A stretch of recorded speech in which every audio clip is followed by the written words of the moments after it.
Can everyone hear me? Oh, I can finally hear myself. Goodness.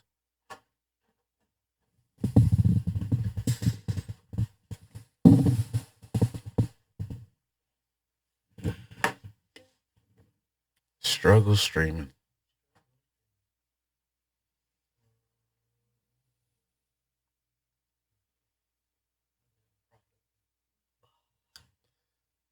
Use the plant.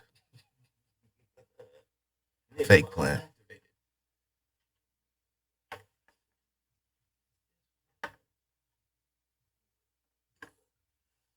Boom.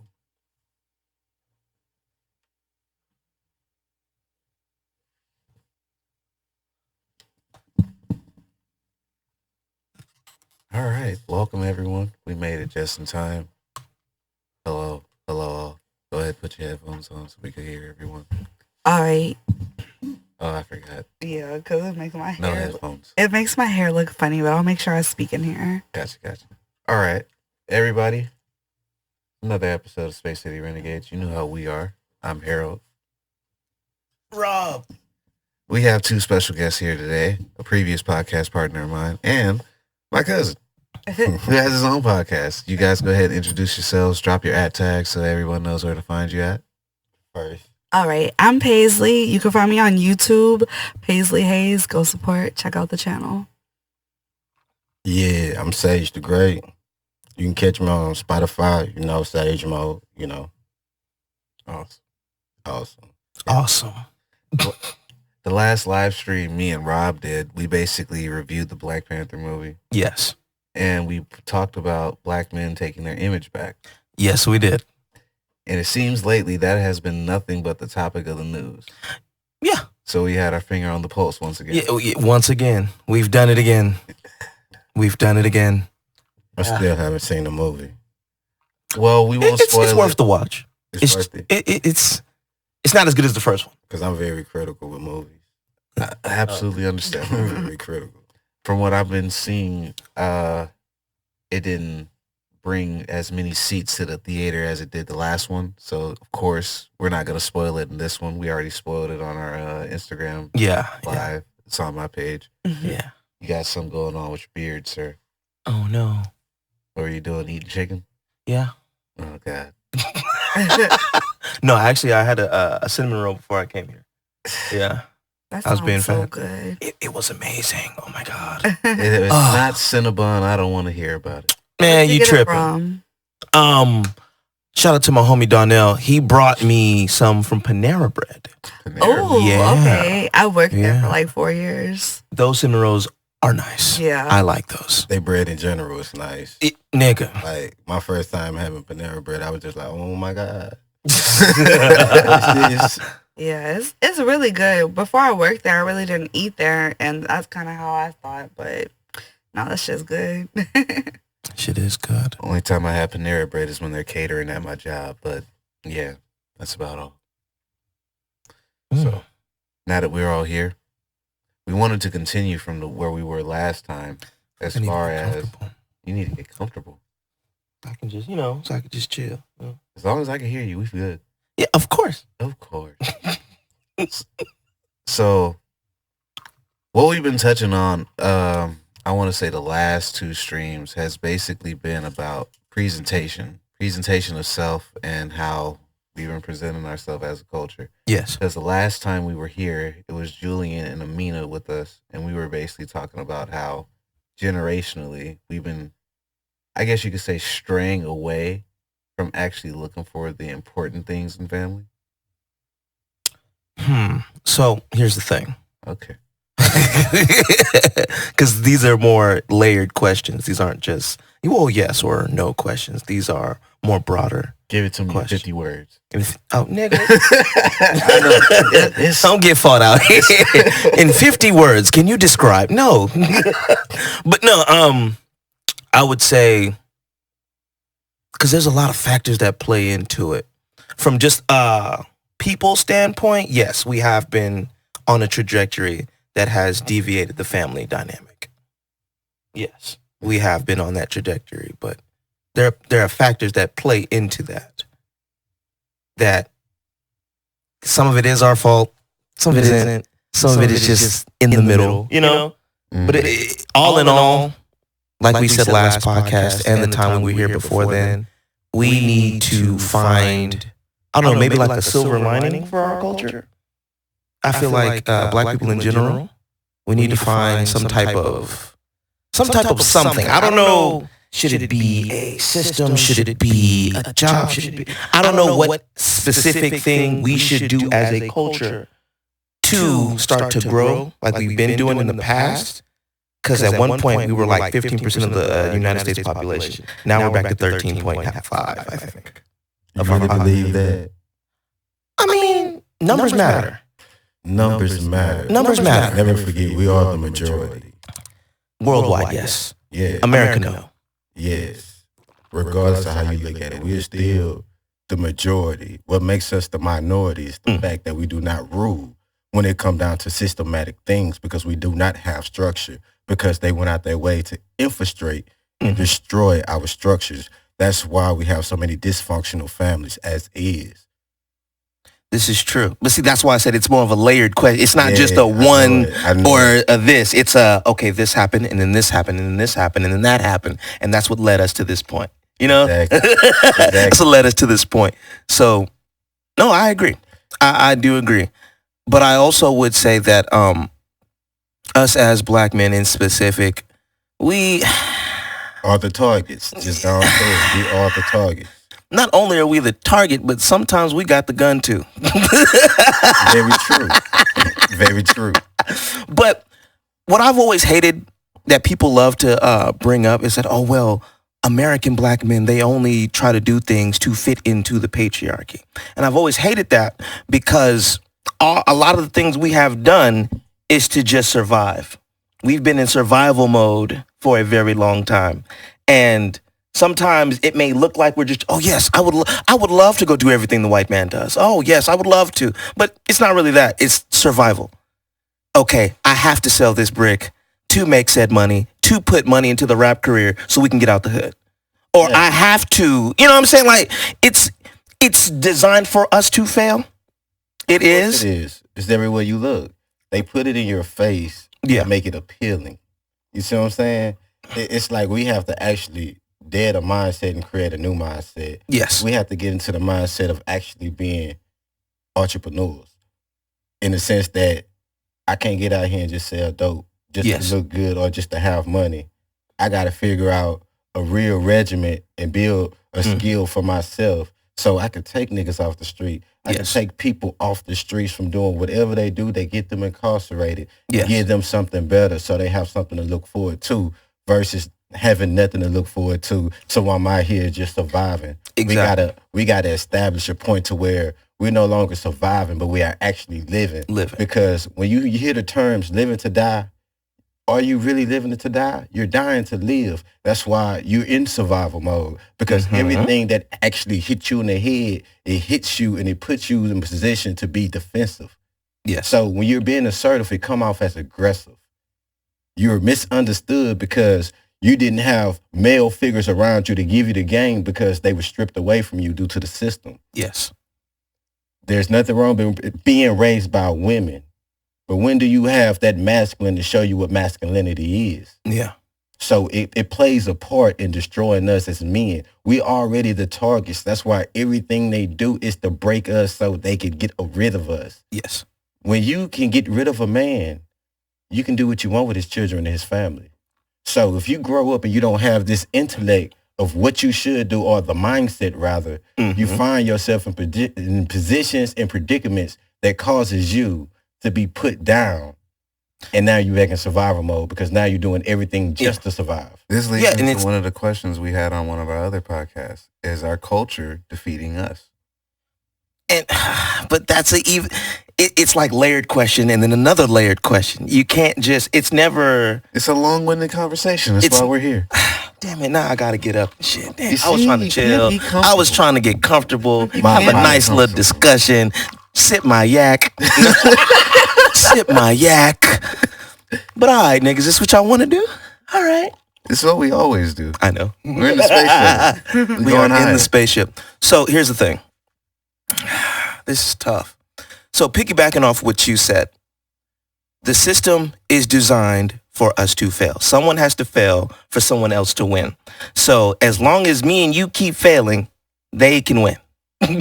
But the problem is that, okay, so how much longer must I fail for you to win? Because I'm sick of failing. I'm sick of doing this. I'm sick of doing that. I'm sick of... Let me change your mindset. Yeah. Don't look at failure as actually failing. When you fail, it's only because you're trying. I used to tell people all the time, don't tell me don't try, just do it. Because when you try, you're succeeding to fail because you're only trying. You're not looking to actually progress. You're just doing it just so you can complain about it. See, the catch is, when you started working out, you complain. I complain. I'm late to PE every day. Every day you're late, that's an automatic 20. You have to do 20 push-ups to get in. Back at that time, 20 push-ups felt like 500 push-ups. Like a motherfucker. Get down there and be down there all day. Get up, complain about it. And then before you know it, you're doing them 20 push-ups like it's nothing. Now you like, man, what's this, man? I give you 50. And they looking at you like, you can't do no 50 push-ups. I'm down here slaving with you every day because I'm always late. This is part of the contract, right? But let me show you what it is. See, when it comes down to being competitive, there is nothing wrong with being competitive. What we find out with niche and failure with being competitive, is the fact that we're competitive with people. Fuck that. Be competitive with you. I want to be the best me every day, which means when I wake up, I want to be better tomorrow than I was today. So every time I sit down, I'm sharpening myself to be better for the next second. Yes. Versus watching your movements. If you teach me the fist, but I stay watching your line, what am I catching for myself? I still have my hand out. Yep. How you do that? Ooh, that was live. How you throw that like that? Instead of me doing all that, I should be watching and applying the same craft skills that you are, but finding my own unique niche. That's what competitivism is. It has nothing to do with nobody, but we get it confused because we like sports so much. My team is better than your team type shit. But everybody's very talented and skilled. We just look at it differently. You see what I'm saying? Yeah. I was coming from more of a systematic standpoint and not from an individual standpoint. Oh, yeah. But I do agree. Don't get me wrong. Oh, yeah. I agree fully. You are in competition with yourself every day, all day. Because when you go to sleep at night and when you wake up, who do you see? You see you. You see you. So I champion that shit every day. I was speaking more of a societal type of thing because throughout American history, we are the scapegoat. Of course. In everything that you look at, we are always the scapegoat. Now, how do you keep yourself from being the scapegoat? You have to, like I said earlier, we have to find this silver lining within our culture to no longer need that or to no longer be a part of that. I say we get our finances right and pull away from voting for a while. But this is another thing. If you really want to find the silver lining, you actually have to detach yourself from the systematic skill and actually apply it to a systematic individual, which is self. Because by you doing that, you change your mindset. By you changing your mindset, you change the universe that you live in. By you change the universe you live in, you manifest change. Yes. By you changing, you change the next. It's a chain effect, a ripple effect. Each one teach one. So if I'm going to be the example, I have to lead by example. True. So at the end of the day, I get frustrated with it too. I ain't going to sit here and lie. Because the system is a motherfucking bitch. But at the end of the day, I gotta suck that shit up and do what I have to do for me. Because if I don't do what I have to do, shit, who gonna do it for me? Exactly. Who gonna do it for you? So if you want to change something, you have to be the change. Like, I'm finna give you a prime example, right? Feel like a Michael Jackson song. Make that change, gonna feel real good. like Come on. All right, put it to you like this. Talk to me. I did 7 years in prison. Damn. I come home. I moved to West Texas. I start moving furniture. I lose my spot due to a fact of party being thrown by co-workers. So the company decided that us co-workers couldn't stay on the property of the trailers. It was for contractors only. With me being part of the A team, I worked for the company, but I always stayed out with drivers and contractors. So for me to come home to see the family, I got that phone call. All right, cool. I go get my shit. I'm not going back because I ain't got a place to stay. And really, I was on some shit like I can get mine. I get it out of the dirt. I can live on the street. Don't matter. I'm cool with everybody out there in this small white town, right? Right. But I had a puppy. You met my dog, Envy. Now, when I came out here, she was nothing but 4 months old. I'm not going back out there and have my dog die because, I took care of her from birth. She was born in the house where I was. I bottle fed her the whole 10. That's my child. I'm not finna have her on the streets catching parvo while I'm at work, getting out, find out she died because whoever I left her with didn't do my dog justice like I would. So I brought my ass back. I started working security. I went from working security to working to a warehouse and realized I cannot stand working for people. I do not like 9 to 5s. Not because it's a 9 to 5, but because I'm working for somebody else. Now, if I'm in here busting my ass and it's going unnoticed, and I'm sitting here learning all the things you have to offer, and I'm the guy that you can call on to do any and every fucking thing, but you cutting my pay because we get paid commission for what we do. Now, if you call me to do somebody else's job, you cut into my hours. Yep. You see what I'm saying? Because we don't get that hourly pay. We get paid for what we do. So every time you call me to do something that I taught myself to do in your warehouse, you taking money out of my pocket. And when I bring it to your attention and you don't fix it, it just get lower and lower. Then we started losing our main customers because y'all mistreating us now. The things are going bad for the customers that actually have items in this warehouse. You mad at us, but now I'm looking at it like this. If I can work for you, maintain this with disciplinaries, and you threaten to fire me, but you can't because I'm one of the hardest working individuals you got in here, I could quit on you at any given moment. And you could be like, I'm a quitter. True. But this the catch. I quit. Now I got my own company selling herbal products for Herbalife Nutrition. I started my podcast. When I started the podcast, I was at the warehouse. When they found out that I had a podcast, they did everything in their power to keep me there. So I couldn't actually sit down and produce material to help people with their journey of self-love and self-help and healing themselves. You see what I'm saying? Yeah. That actually made me irritated because I feel like this is a profound message that everybody needs to hear, right? Right. So in the process of me doing all this, I went back to my old love of music. Now I'm making beats. I'm making music. I'm doing all the things that I love to do, and I'm getting paid to do it. But the catch is, I build my own schedule. So now I go 10 times harder for myself than I did for any other company. And most folks ask me how I do it. I just smile and say it's a secret because at the end of the day, when you love what you do it for free. And when you start doing it for free, it brings you revenue. Yeah. So if I can change my mind and change the way I carry myself to better myself, I know the next person can. I'd rather be that example. Because by me being an example and changing my mindset, I'm helping the masses do the same thing. Because you can't say I speak it and don't stand on it. True.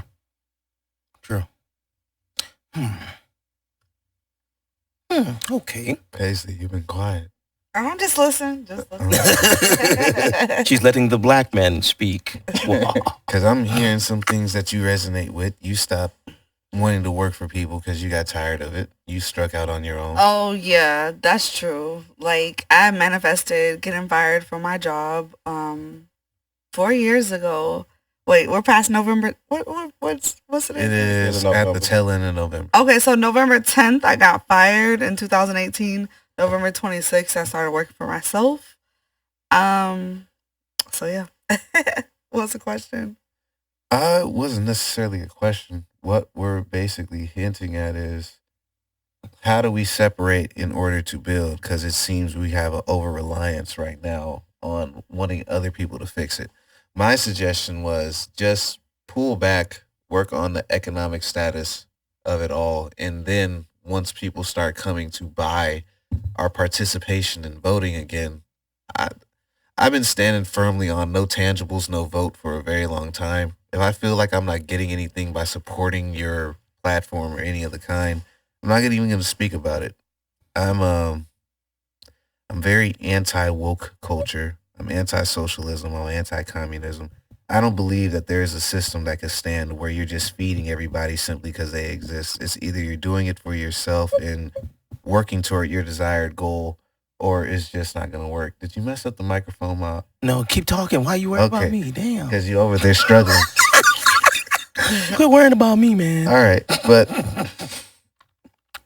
just like how Darius was saying, a lot of times you have to be willing to do the parts that are unglamorous just to get to the part that's glamorous. We critiqued social media so much to where we don't realize that only what we're seeing is just the 1% exciting life or the exciting part of life that's put on social media. The other 99% is everything you don't. Well, It's either the other 99% is what you don't want people to see or just the parts that don't interest anybody. The main reason why reality TV is so engaging is because you see a bunch of drama. Yes. Everybody seems to love drama. Yeah, because hate travels faster. But you know what's funny about what you're saying? It's just the flip vibration of love. They still 4-letter words. They carry the same frequency. Now, if I raise my elevation, you could be wrongfully doing things against me. That don't mean I should hate you. Nah. Because if I hate you, I'm sending negativity your way. Now, by me doing that, I can fuck around and miss my blessing. You're not worth it, buddy. Nah, you can hate all day. By you hating, you love me enough to actually disprove of what I do because you acknowledge my movements every day. By you acknowledging it, you did what you had to do. You gave me your energy so I can continue to move forward. I don't have to actually engage it. So let your haters be your motivators? No, I feel like this in a sense, yeah. In a sense, I feel like this was an extension of what you were talking to me about on Thanksgiving, the alchemy conversation you were having with me. Yes, transmuting pain, hurting, etc. for your better development, for your growth and development. Because the moment you stop growing, you stop living because you're dead. It's just like, I like using this with anybody I talk to when I'm breaking it down simply. What do water do in a lake, river, in the ocean? It got a current. It's a stream. It continues to flow, right? Right. Now, equate that and compare that to your bloodstream. What causes your blood to flow? My heart. Your heart. But why? Because it's a muscle and it pumps blood? What does it do? What do it do? It takes your oxygen through your body, and it also pushes out the carbon dioxide, right? Right. Now, if I was to remove your heart, oh no, or was to do something to make your heart stop beating, what would happen to your body? I would die. And you would go through the stages of rigor mortis. Yes. Now, if you take some water from a lake or some running water from a faucet and you just let that shit sit for 2-3 days at a time, it starts to become black water. It becomes something that is so vital to you. You reject it. It become a breeding ground for insects, mainly mosquitoes. You see what I'm saying? Mm-hmm. So when you actually look at it, you never want nothing that is not in motion because it's not living. It is not fresh. Okay, so apply that now to black culture. Okay. Back in the 60s, they killed majority of all our political leaders. Malcolm X, Martin Luther King, Fred Hampton, Medgar Evers. Yeah. So by them killing our political leaders, you left us with no leaders. You put dope into our neighborhoods. People can say what they want, but we all know how dope gets here. Yes. You see what I'm saying? And you also introduced the ism to our people. Now, our people are great communicators. We have always been great communicators.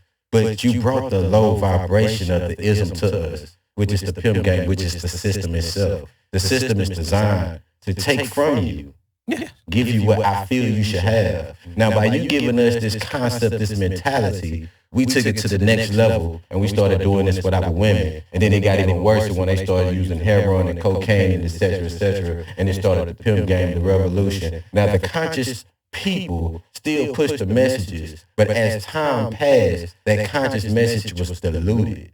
Even in music, back in the 80s, when you listened to hip-hop, it was considered hip-hop because they gave you game and enlightenment in their music. Don't push me towards the era of my birth, I'm born in 91.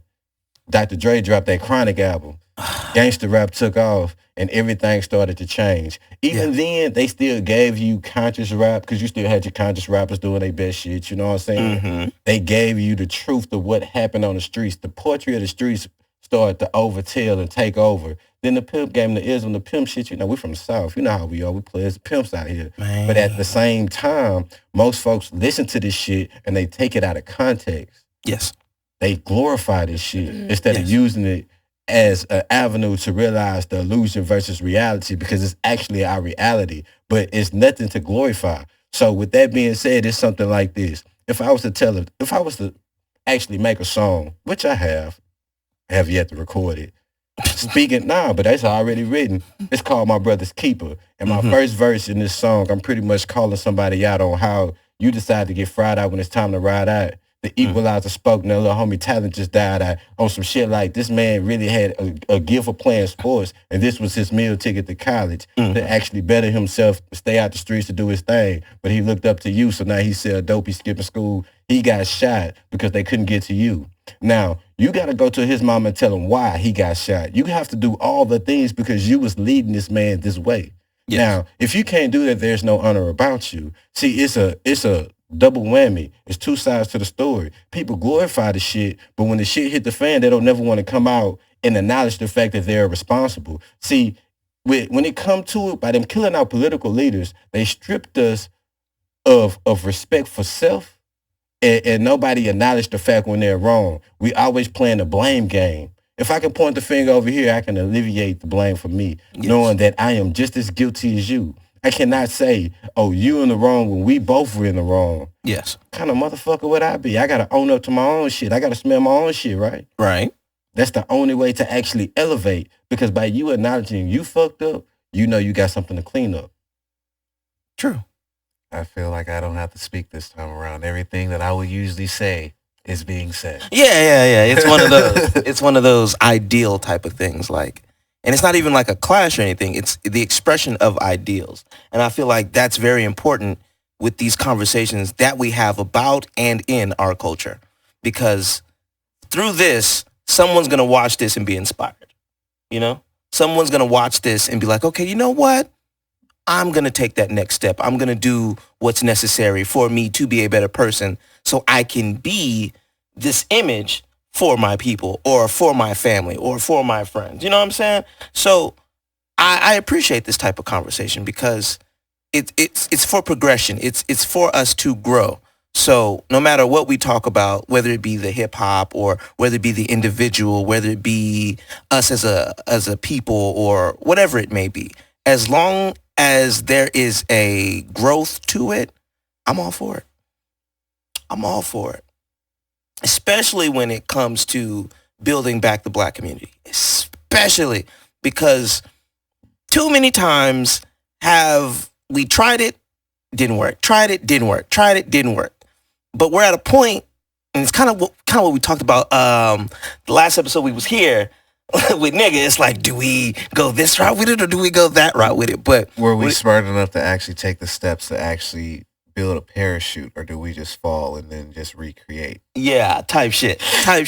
But like, man, it's because yes, the individual, yes, the collective, but like, I don't know, man. It's so weird because we have so many black people in so many spaces, in so many different realms, that it's like, it's hard to pinpoint, okay, this is the beginning, or this is where we should start, or like, for instance, when those NBA players came out and they said, you know, Black Lives Matter, we care about black women and da-da-da-da-da, and then they donated that money to the WNBA. I was like, okay, cool.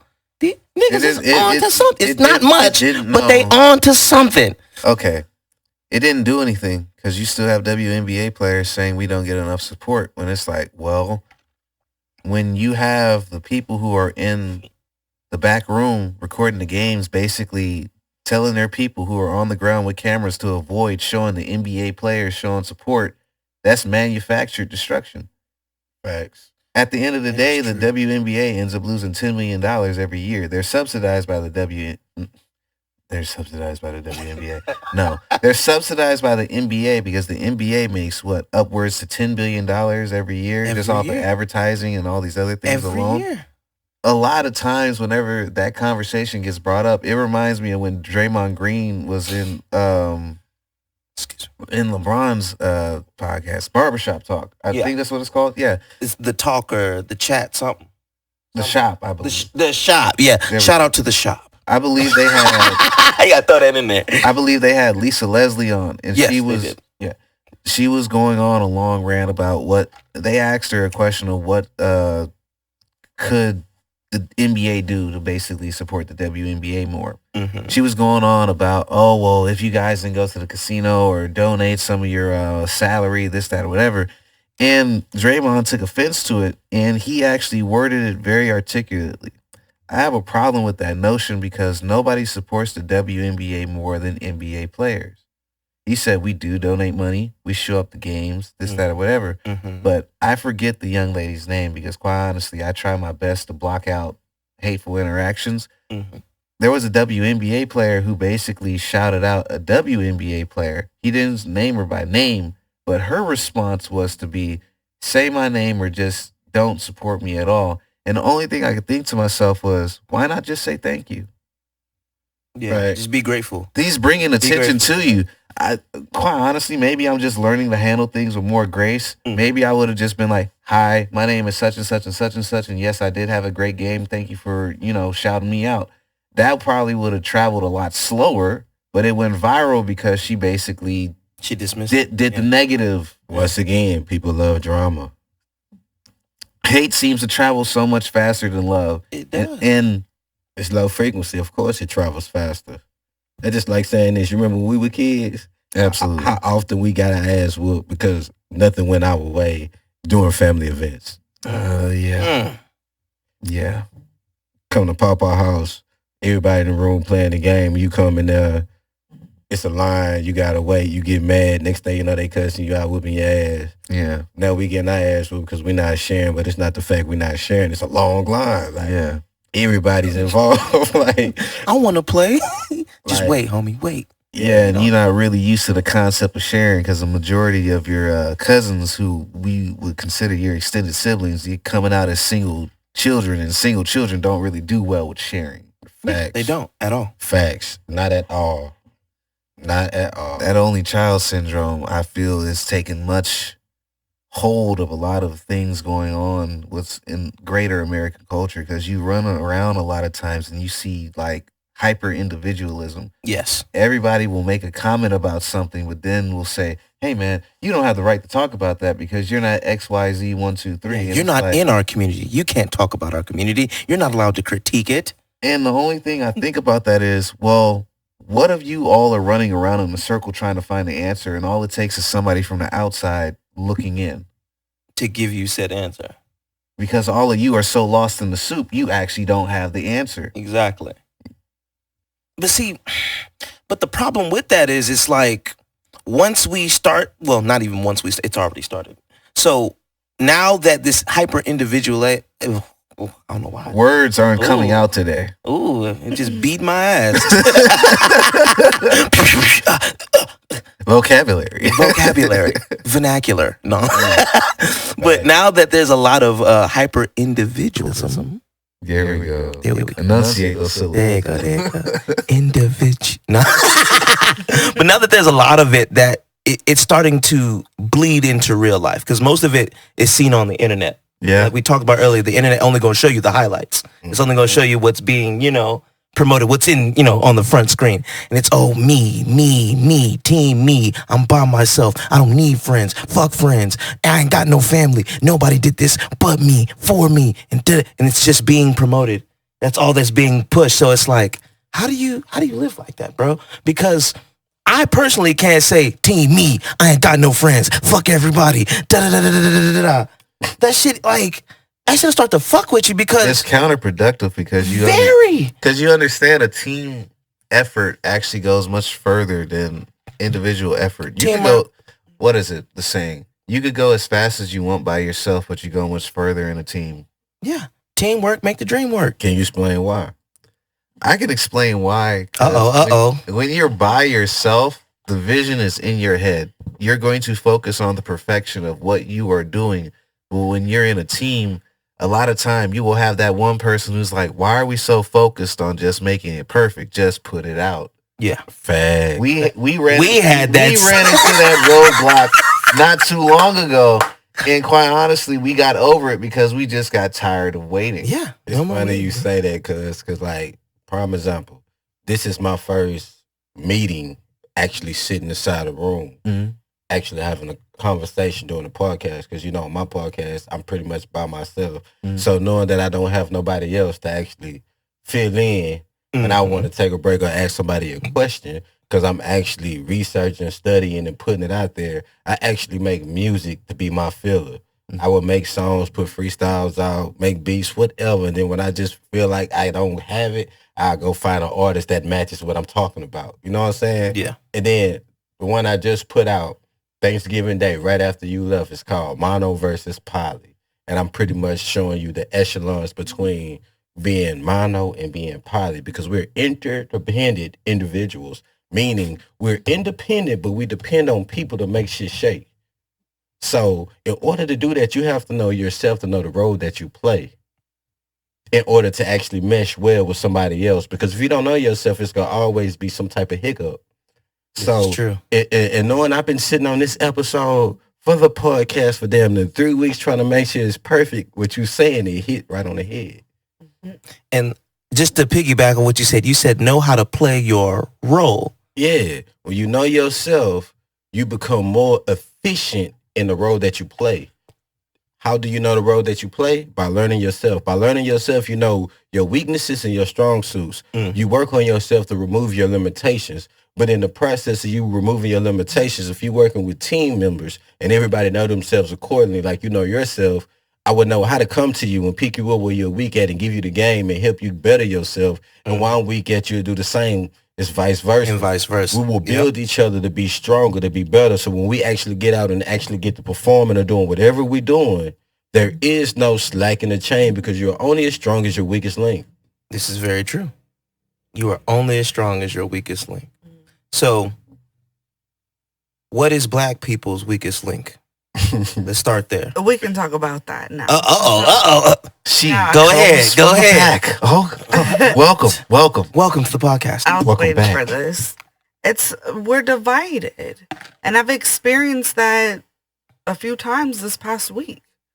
Mostly because I decided to take my wig off and just wear my natural hair, but you know I've been getting like some heat for it.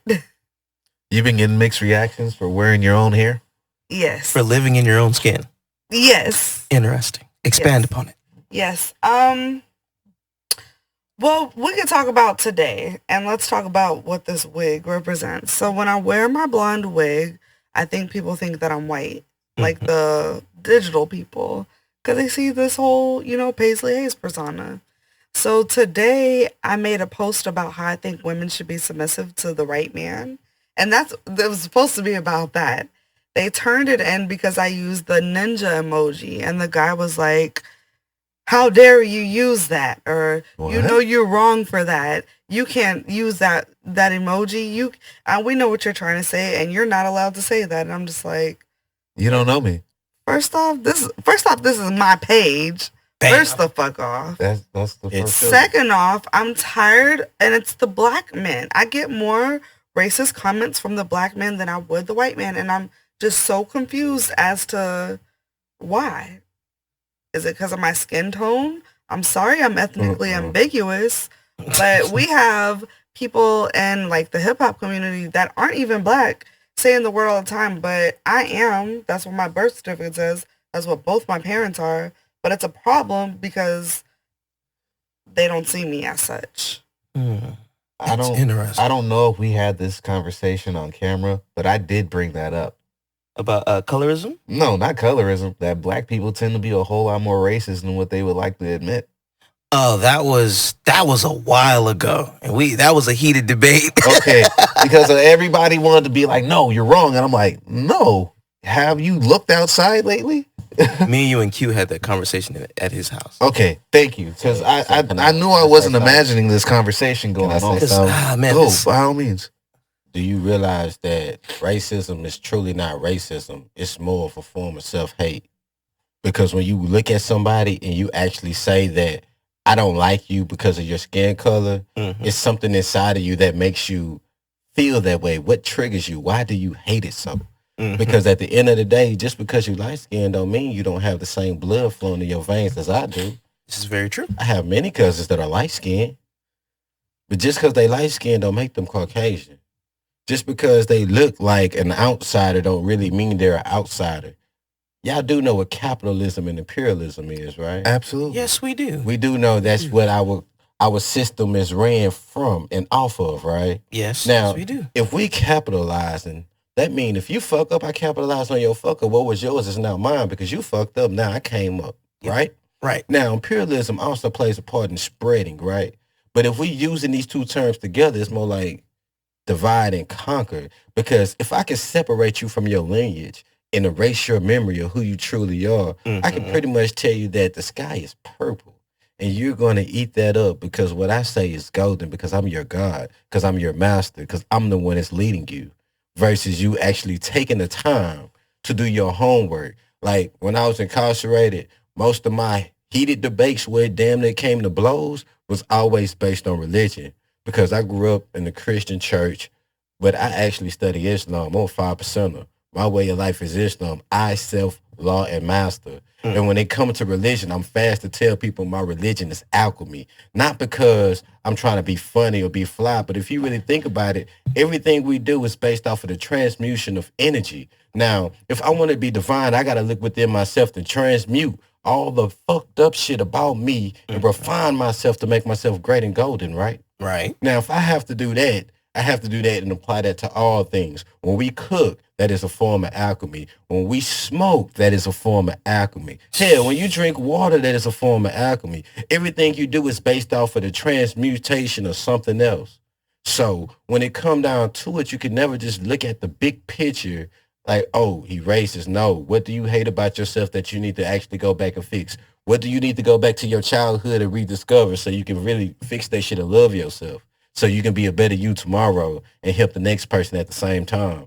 Because that's like saying this. You get in a relationship with a woman, right? Everything start off great and golden.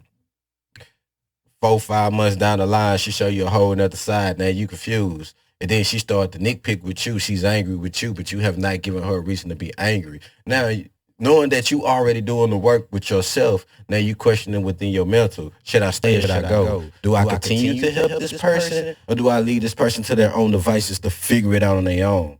Because at the end of the day, I can give you all the tools and resources to build yourself. But are you going to truly appreciate the fact that I actually took the time to stop what I was doing, to provide you with all the resources to fix yourself?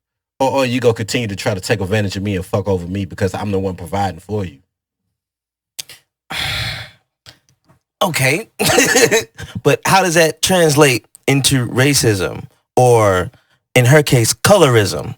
Because she's getting comments from black men. Because you got to look at it like this. Okay. Many black men grew up around their mothers. Now, I told you already, back in the 60s, they killed all our political leaders. Yes. Now, we growing up, we watching these cops kill people all day, every day. And 9 times out of 10, they're our color, right? Right. Now, you know, like I know, we're the only folks on this planet that can actually have a child, and that child can come out light-skinned, albino. I got a cousin named Lil Dunn. He brighter than her. His eyes are brown and green. You'll see him and you think he from New Orleans, one of the white boys from New Orleans, Creole folk. He's 100% nigga, but you'll never catch it because at the end of the day, he like me. He like rock music.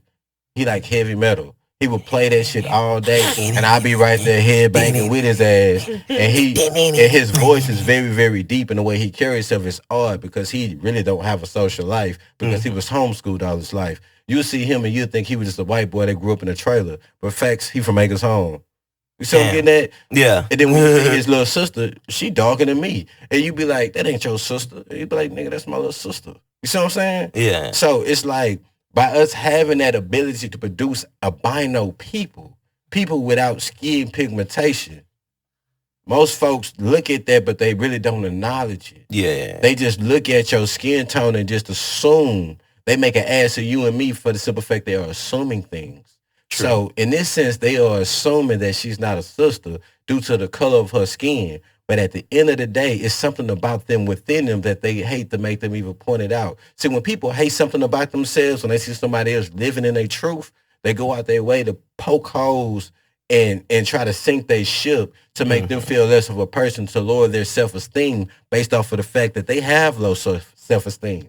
So with that being said, that is all that is. If I'm fucked up and I hate myself in some form of fashion and I see you doing your thing, my job is to bring you down where I'm at. Why? Because crabs in a barrel do what? Pull each other down. In another word, misery love company. If I do not take the time to fix what makes me miserable, I will forever be seeking those who are miserable. Yeah. Because my frequency and my energy will always attract what I am. Okay. It's pure ignorance. Pure ignorance at its finest. You know, I did read a lot of books when I was incarcerated, and the law of manifestation was one of them. And it did say in the book, when you living in a certain frequency, what you are is what you attract. So when you're dealing with people that are not healed, it's only because you still have healing to do.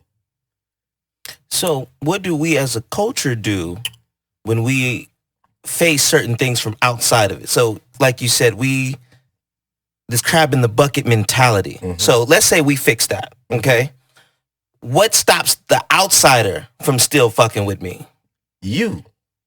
Acknowledge your self-inflicted wounds, then you can go ahead and address what other people are doing to you. So he know exactly where it's at. But like, so okay, but so say we fix it. Say black people, we fix everything, and they still come in and try to kill something. What do we do then? I said it Because I get it. No, I understand what y'all are saying. No. I'm not. I'm just what trying I'm about to say isn't necessarily going against what you were saying. I'm thinking about what I referred to in something at a separate time. Okay, talk to me. It makes no sense to try to push forward in anything because just like how Paisley said, if we have no solidarity, what are we fighting for? Nothing. If we're all in divided mindsets, if we all are looking at life differently, if we have folks, and I'm just going to give like 3 separate examples. You have folks who believe dad isn't necessary. You have folks that believe dad is absolutely necessary. You have folks who don't believe in family altogether. True. We have the freedom to disagree. But unless we all come to a common ground that family is something that is needed. Yes. That solidarity between those 3 groups that seems to be lacking in the black community of right now. Because back, like you said, in the 60s, when we had our leaders and everything else, family was the cornerstone of our culture. It was. And we whether it was through church or whether it was just another form or fashion. I'm glad you said church. We relied on family for the simple fact that's what we knew. That was our bread and butter. Dad got up to go provide for family. Mom did what she did for family. And I guess you could say the burden of your children back then were to not embarrass the family. Be an upright representation. Yeah, that's where you get your first classroom study of how to actually present yourself to the world without the deeper doctrine of how to present yourself. Yeah. See, when I was incarcerated, it hit me in the sense that I really, really was on some shit that made people really look at me funny. When you approach somebody and you coming to them to actually be on a mutual playing field with them to actually better yourself and for them to better themselves, there's a lot of things you have to cut out to even become one with each other. One of them is religion. Because if I study Islam and you study Christianity, some folks have that mentality to where they want to go back and forth. Yeah. But what if I told you that the Quran actually accommodates the Bible and vice versa? Yeah. Same with the Torah. They're all. But this is we all got the same God. Look, this is the catch with the big 3. What's up? They are all written from the same books. All Abrahamic religion. Facts. Yeah. Because look, if Abraham is the father of many nations, what nations did he bring? He brought Judaism and he brought Islam. Out of Judaism, you get Christianity because Neo-Judaism is nothing but Christianity. Now, the catch is there are many books that are missing, and most folks bump heads and go back and forth about written document, but they take it too literal. They don't actually take the time to actually sit back and digest what it actually means. So when you go back and forth on somebody over religion, that causes further division because there's already a schism at hand. I'm this, you that. To you be your way, to me be mine. We already divided because we don't believe in the same things. Yeah. The word believe. It's a difference to believe and to know something. Now, when it comes to religion, we always putting our faith on belief. Belief has a lie in it because we doubt it somewhat because we have not touched it, seen it, or played with it. You have to know these things are factual and exact in order for those things to actually resonate with you. So when it comes to building with people, you have to actually erase everything that you learned as a child, everything that you learned up until now to learn the person that you're dealing with. Who actually have the time to sit back and do that? Let me rephrase that. Because time is nothing. You make time for what you want to do. Yes. But who actually taking the time to actually do these things? Those who want to. You got some people that do, some people that don't. You call those people. But what is the percentage of that ratio? I don't know. It's disciplined people. Like, okay, you know how they measure intelligence and then they put it on a bell curve and a majority of people find themselves in the averages? Yes. If you look at it, there's like a good 5% of us who are disciplined enough to get the job done and actually accomplish something. You have the average group of people, and then you have that 5% that fail. It's the same thing with dating, same thing with money, same thing with anything. You have your average folks, you have your extraordinary folks, and then you have your folks who try and just fail. That's why success is so rare. You only have only successful few people who wanted it so much they couldn't breathe without it. Yeah. So of course they're going to succeed. Interesting. You know, sometimes it's not the fact they can't breathe without it. They just hell bent on acquiring it because the way they grew up was not the way they would like to remember. Yeah. They would like to change the equation.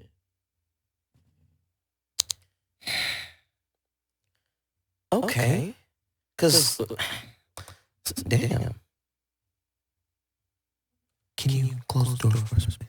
Thank you. Because look at it like I'm looking at it. If you already have all these distractions, we're already divided, how do you become cohesive all over again? You must relearn. You must take the time, like you said earlier, to do what's necessary to evolve. And my thing is like, so at what point or where do we start this? Because I know conversations like me and you having, or the four of us are having, this is a great starting point to build something. But how do I reach this person or reach that person with it? Okay. Because like you said earlier, even with religion, like you said, like there's a lot of bickering, there's a lot of tension with that. So where is, like I said earlier, where is that silver lining, or where is that commonality? Where's that common ground that we need to build from? You remember when we was younger and The Matrix first came out? One of my favorite movies. It's one of mine too. When they came out, I watched that movie nonstop over and over and over and over. See, my stepfather had a little chip, and we had a satellite dish, so we had all the stations. You couldn't miss us. Yeah. So when that shit was on pay-per-view, that shit came on, went off, came on, went off, back on. To back. And I'm like this with popcorn every day. I was 8 years old. And the thing about the movie that resonated with me the most was not the fact that it was action-packed, but the philosophy that came with it. Yeah. See, the catch is, as individuals, you can't force your will on nobody else. See, that's just the thing. When you force ill will on somebody else and they already protected because they do the necessary steps to take care of themselves, it always backfire, ricochet back to you. Mm-hmm. So, in a sense, when you wonder why things are going wrong for you, things are not right, well, shit, check your mentality or how you view the world. And maybe you find your answer.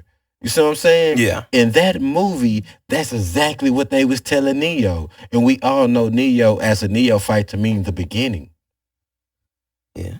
Neo spelled backwards is one. Yep. All is one and one is all. Now we talking alchemy. All is the world, one is me. One is the world, all is me. Or I can say all is the universe, one is me. It's the same difference. Because at the end of the day, all the elements you find in the universe, you find within yourself.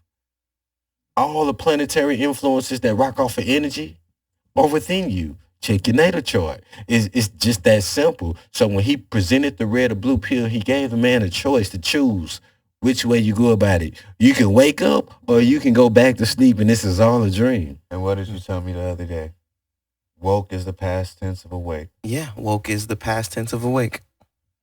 That's okay. And I got another movie for you that came out like a decade after that one. Inception. That was a great movie. It is a great movie. It's one of the best movies of all times to me, and I love the soundtrack. See, in that movie, he stated something that most people overlook. He said, I'm the guy that go in and deal with your subconscious to make you feel a certain way so you can get the job done. But this is the catch. He cannot force you to feel this way. He can only give you suggestions, give you advice. He can only give you certain images and things to lead up to the point of you actually changing your mindset yourself. Because if you do not change your mindset, you have an army ready to kill him at any given moment. Right? This is true. So knowing that he burrowed deeper and deeper and deeper into your subconscious, he take you into dream after dream after dream after dream. And he have to actually have some type of kick to arouse him from his slumber and that deep state of sleep to bring his ass all the way back. Yes. And he knows the negative vibrations from it because he did it to his wife. Now she hunts him on every mission he goes on. Yeah, that was the craziest part about that whole movie because, like he said earlier, if I have to be successful, I'll do anything to get it. And like, I think that's what his wife represented. You did, you wanted to get so far that you'll even throw me in it. Yeah. So now guess what? I'm finna fuck with you the whole way. Yeah. But like, and that's like the price you pay when you playing with somebody else's emotions. Yes. When you involve somebody else in your negativity, if you bring somebody off of the pedestal of actually being in positive frequencies, somebody that's actually on the up and up on the echelon chain of evolving themselves to be better, if you are able to pull them back down to negativity, when they hit, it's going to hit 1,000 times harder for you because by you being able to drag them down because they love you that much, they don't want to get rid of you for you to better yourself, it causes turmoil, not just for you, but for your kids and everybody else that come around. See, what I realized growing up is our parents weren't perfect. They had a lot of demons they was dealing with, a lot of personal bullshit that stacked up that they never took the time to unlearn, to relearn. So as we grew to see it all because we feel them vibrations. And when we try to express them vibrations, we cannot express them because we don't know how to express them. So it come out in us doing little fucked up ass shit till we get our ass beat. And when they asked us why we did it, we trying to put it out why we did it, but it never comes out. It never comes out. Like, yeah. But see, and it's those little nitpicks that we have to get over to said build.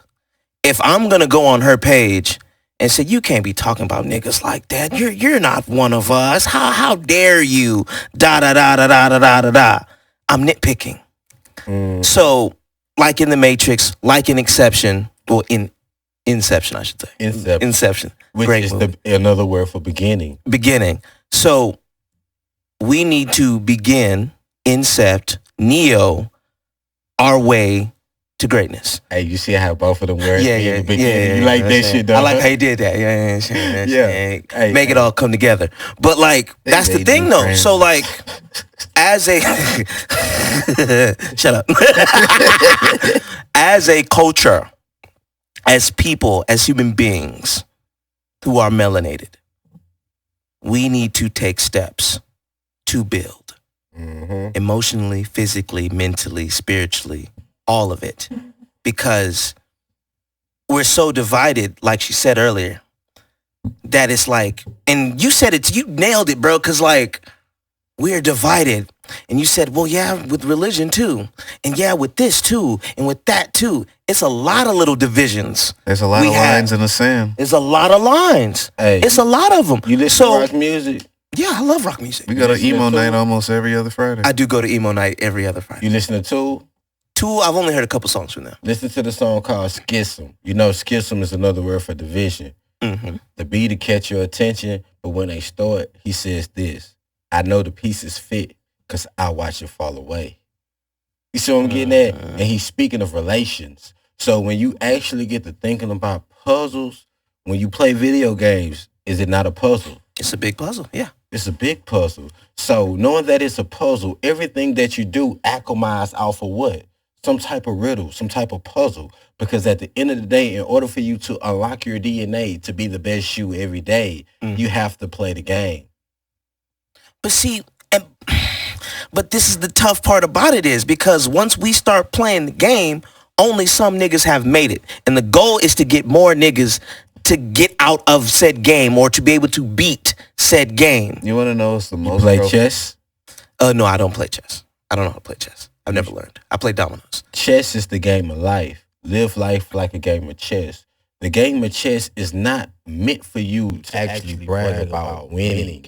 It's not meant for you to brag about taking defeat. It's set and designed for you to actually see the progress and the process of the steps that you take to better yourself. Because you always need to be 10 steps ahead of your enemy, but 10 steps ahead of yourself. See, the catch is to be able to see the end game. So when you actually producing and conducting yourself in a light to be conducive for somebody else, while you build yourself, you have a great offense. Why? Because your defense matches. Nobody can fuck with you because everything is protected. Now, in order for things to be protected, you have to make certain steps by drawing certain measurements. Now, most folks don't get into that because as men, majority of us men don't know how to actually take the time to assess our emotions. Our emotions causes us to fall short every time. Yeah. Why?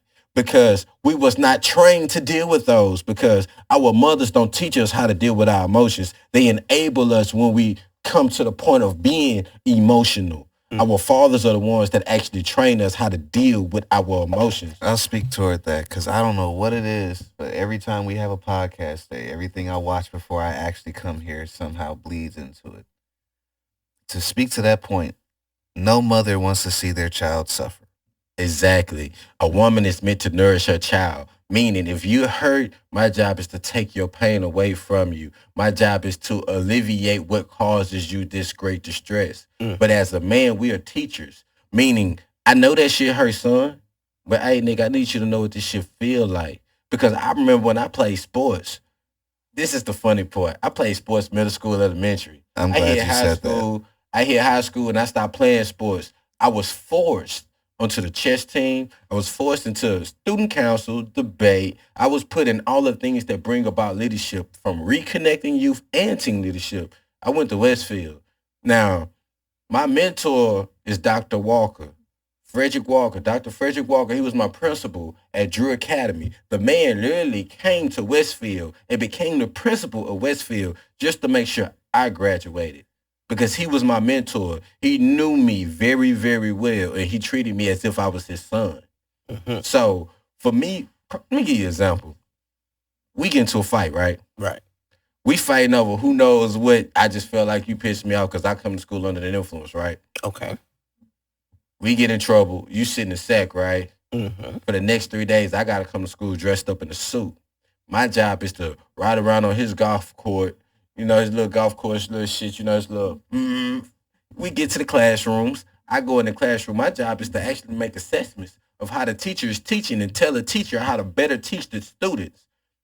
Me being who I am, I've always been a researcher, even at a young age. So when it come down to it, I have a keen understanding that the way I learn is, mate, it's not the way you learn. We all have our own individual ways of learning things. So with that being said, as you being the teacher, you have to find a way to reach your students. Because when the student is ready, the teacher will present itself and vice versa. Now, I can sit in your class all day and not learn a lick of shit, but be the one that give you the most problems because I actually research shit. Yeah. And when I was in history class and we speak of World War II, my teachers didn't want me in class. That was the one time they actually gave me the green light to go wherever the fuck I wanted. I can skip, I can do this, I can do that. Why? Because they didn't want my opinion. Because I'm the one that's going to sit in class and be on some, I'm an instigator. I'm going to tell you what I mean. You know how they praise the USA for coming in and actually being the heroes to stop World War II? But they never want to touch on why we truly got involved. We got involved because Japan bombed Pearl Harbor. Why they bombed Pearl Harbor is the fact of we actually was making tanks. We was sending weapons and tanks to both fractions. Yeah. We wouldn't, nigga. We were practicing individualism. And we was like, okay, you can get some of this. I'm going to give you some of that. I'm going to give you some of that. Think about it. Don't say nothing. When World War II hit, we was in the Great Depression, right? So if we in the Great Depression, that means that our state, our society, our corporation, in other words, because, you know, the United States is nothing but a corporation. Most of these governments are. we was low because we didn't have the resources. So how did we come up? We had our women build tanks. We had our men's in the military doing blockades to keep Japan and everybody away while we did our best shit. We made money from both sides of the war. And when Japan caught on to what we was doing, they really wanted us to acknowledge the fact that we really was double dipping after we said we didn't want nothing to do with it. Mm-hmm. So if we want nothing to do with it, they should have free reign to do whatever the fuck they want to do, right? Right. So with that being said, we instigated. We making sure y'all got the fun. Y'all got the resources to do what y'all need to do, and y'all resources is coming home to us. So we coming out of the dirt while y'all destroy each other. Japan caught on and was like, you said you didn't want nothing to do with it. And by us getting involved, they bombed Pearl Harbor, and that gave us the reason to jump in they shit because now you fucking up our money. You fucking with the wrong one. So being in class, bringing this shit to the masses, to my classmates, and then stepping on the teacher like, nigga, you can't lie to me. I research. I'm deeper than you think I am. And when I used to tell them that, they used to think I really was on some bullshit. No, I was that guy that got out of school at 16 that'd go home, roll me a blunt, and get on my computer and pull up all the occult shit. Like, I studied certain shit. Like, most folks look at Masons. Most folks look at gangs. Most folks look at, nigga, I'm looking at all the above. I got ties in the streets. True, who don't? But at the end of the day, I didn't study to be on somebody's ass. I studied to show prove. So when push come to shove, if you really wanted to test me on what I am, I don't have to really discuss what I am. I could just say what I am. I am what I am. What I'm not, I'll never be. If you don't know what I am from me speaking that shit, you don't run the streets no way. You see what I'm saying? And if you ask me what I am, I'm going to take it as a form or as initiative to bring you in, because if you seeking information, you must want to get down, right? All right. So by me having this mindset at the age of 16, you can understand my teachers hated me, because when anytime anybody died, you know who had to take the time out to be the fucking counselor? Me. Against my wishes. All because they knew I knew everybody, and I was able to communicate. I was able to give words of reason to make people understand that shit happens and take them out of the mood of being depressed. And I used to honestly hate it. I find it funny because it's what I do for a living now. Mm-hmm. But back then I hated it. I didn't hate it because I was helping my peers. I hated it because you was taking me from my feng shui. I come to school under the influence of marijuana for the simple fact you can't teach me shit because I teach myself. And if you really want to push the issue, give me a pop quiz. I guarantee you I pass it with an A. And if I pass your class, these are the consequences. I ain't got to come to class. And I was successful with that shit my senior year and my junior year. So for me knowing that and getting to fights, knowing the consequences, I guess I got the golden ticket. You see what I'm saying? Mm-hmm. I don't mind putting you in your place if you're wrong. And then coming to school dressed in a suit and come sit in your class and tell your teacher how she could better further your education, knowing that your education is important. Mm-hmm. Versus me just coming in there and just telling them anything and being on some fuck shit with you because we got into it. I have never been an individual to hold a grudge with a person over some petty ass shit. If I hold a grudge with you, it's because you put my life in danger. And there's only one person that put my life in danger, and that shit sent me to the penitentiary. I don't hold no grudges with that man no more because I took care of that man. You see what I'm saying? Mm-hmm. So with it being like that, you truly learn who you are when you put in certain situations. Yeah. Like you say, what is the silver lining? At that time, of me being an educated young man, not truly understanding everything, if you was to ask me then if I cared about myself, if I lived or died, I wouldn't have been able to answer that. But it took somebody to threaten my mother and my sister and myself. So when you threaten me being a dude that used to run the streets, being a gangbanger, whatever you want to call it, I'ma laugh at you, but like, nigga, when I see you, it's whatever, on sight. But when you put my mom and my sister in and knowing they have nothing to do with it, knowing that I've already been told by my father, who's incarcerated, if anything happened to your mother or your sister, I'm gonna break out the bitch and I'm coming for you, and you gotta answer to me. Nigga, I got big shoes to fill. So in my mind, when you put them in the mix of things, you questioning me on a level, do I really love myself and do I love my family? Because I can avoid you. But let's say you take that chance and you show up at my house when I'm not there and something happened to my loved ones. How I'm gonna live with that knowing your beef was with me, not with them, but you took the time to yeah. act your anger out and your vengeance on my family, knowing that they had nothing to do with what we had going on.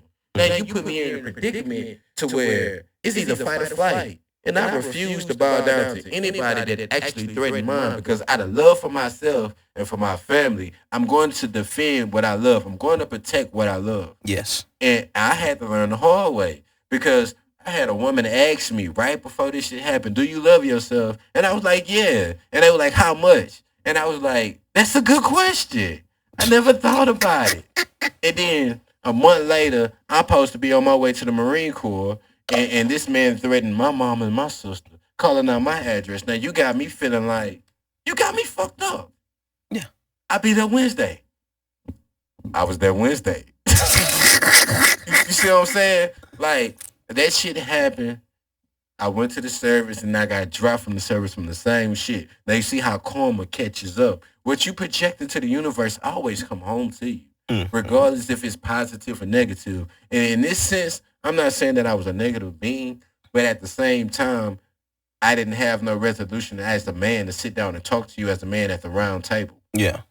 I still behave like a child. A child is quick to throw hands. A man is quick to actually use his voice and reason with the next man. And if we cannot come across reasoning because we have such different points of views, then we go to war with each other. Yes. Well, why should we go to war with each other when we should actually be coming up with some idealism about how we can actually come together and collect resources? And that's the thing, like, beautiful. That was cry. like a monologue, and it was just cry manly tears, but I'm not. That was just. It was great. Yeah, no, he did his thing. He did his thing. So, like, taking what you're telling us, how do we now apply that to the next generation? How do we now apply that to our teach? Well, I mean, it's more than just teach. No, but this the catch. Teach is not always verbal. When you lead by action. Yes. By them watching your actions, they become curious to why you do what you do. And then when you open your mouth and you show them the way that things should go, they become to respect and understand your philosophy. And if they're very intrigued by what you have to put out, they always come back. It's like saying this. I got little cousins. When they were born, it was right before I went to prison. I was actually the first person to actually call up on their names. And they was like this. In all, they looked, whatever I said went as babies. Now, I went to prison for 7 years. I come home, I didn't expect it to be the same. But as time passed and I actually got to mingling with my little cousins, they're not even 10 years of age. They still elevating. So it's like when I come home and I actually start to emit my energy towards them, I didn't come full force. I'm like this. I'm moving like a pawn on the board because in my mind, who am I to come home from prison and demand your respect and your love? Who am I to demand you to be submissive? I am nobody. But let me show you who I am. By me showing them the way to go, they low-key start to gravitate back to me like I never loved. And it fucked me up because when I came home, my intentions was not to be at the house. Yeah. I moved to West Texas. I moved to Winter, Texas. 45 minutes outside of Abilene. Ooh, Abilene, Texas. And this town that I stayed in only had 2 traffic lights. That should tell you how big it was. AKA, it's not on the map. At all. This is Boonies.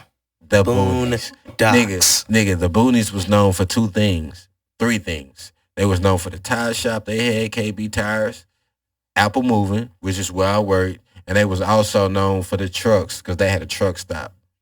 And that was it. That was it. 2 trucks. Look, two lights and you passed through the city like it was nothing. Like it wasn't shit. Like it wasn't nothing. Okay. In the city was actually divided in 2 neighborhoods. That was one big neighborhood, the new and the old. Ain't that some shit? Like I could walk to work. It'll take me 15 minutes, but the catch about that 15-minute walk, the more I walked it went from the first time I walked it was actually 30, but it went from 30 to 20, from 20 to 15, from 15 to 10. And I'm like, damn, I'm just going across the street, passing the light, just going straight. And I'm already at work. I was that guy that go to work at I leave the house at 6:15. I'm at work by 7. Be one of the first ones there. We don't go out till like 8:30. Meaning when we get there, we got to strap the truck down, make sure everything is good to go because we delivering furniture, we picking up furniture.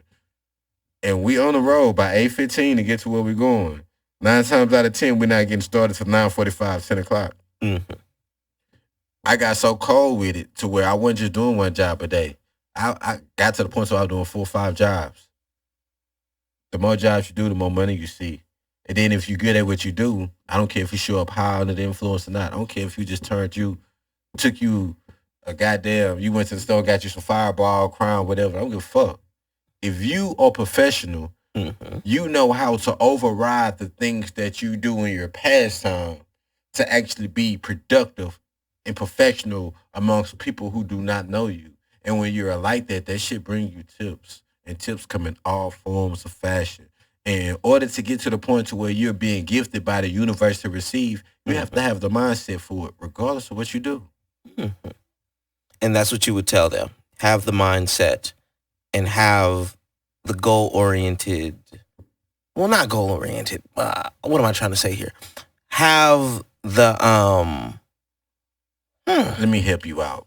See, when it comes to kids, those who are still out of they're not even their adolescents yet, those who are still what you consider children like 8 through 11, 12, when it comes to them, you have to be more hands-on because it's a lot that they don't understand because at that age, think about what you understood and what you were doing.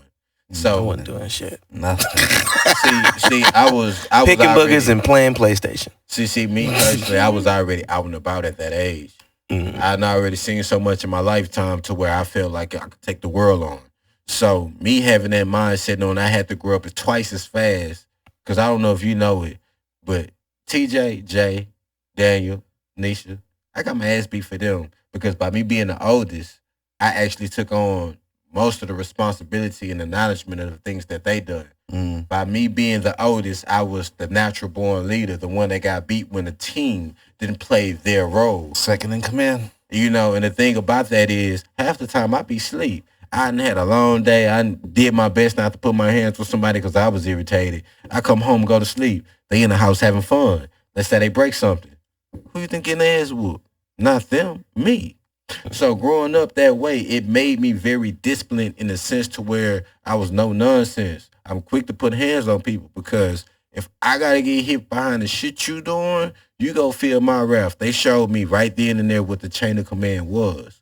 Now, when things go wrong in organizations from foot soldier all the way up to a position of authority, you violate. If I put you down and you did this, then I'm getting violated. Which means everybody that had a part to play in what you did is gonna feel my fucking wrath. Because there's no reason in life my jaw is being dislocated off of your actions alone when you did it. But then again, if I'm teaching you and I'm showing you the ropes, I'm low-key responsible for you, right? Right. So with that being said, when it comes to those between 8 and 12, you lead by example. And when they do something that qualifies them to put themselves in position to be in trouble, you don't necessarily come at them aggressively. You go talk to them and ask them why they did what they did to get a better understanding of their mindset. And then you show them through conversation what they could have did better. You see what I'm saying? Because truth be told, whooping your children don't always bring about the gratification that they got the message. Nope. By me getting beef for my siblings, that was not the case. You got to talk to me. If you don't tell me what I'm doing wrong and how I can actually apply myself to fix it, shit, we just bumping heads. Because if you just beat on me, I'm eventually get to the point where I'm going to be snatching your belt and be punching on you. Like, you got me fucked up. Why are you hitting me? I don't like to be hit. We come to the profound example of why so many people find fault with spanking and why there's a justification of it.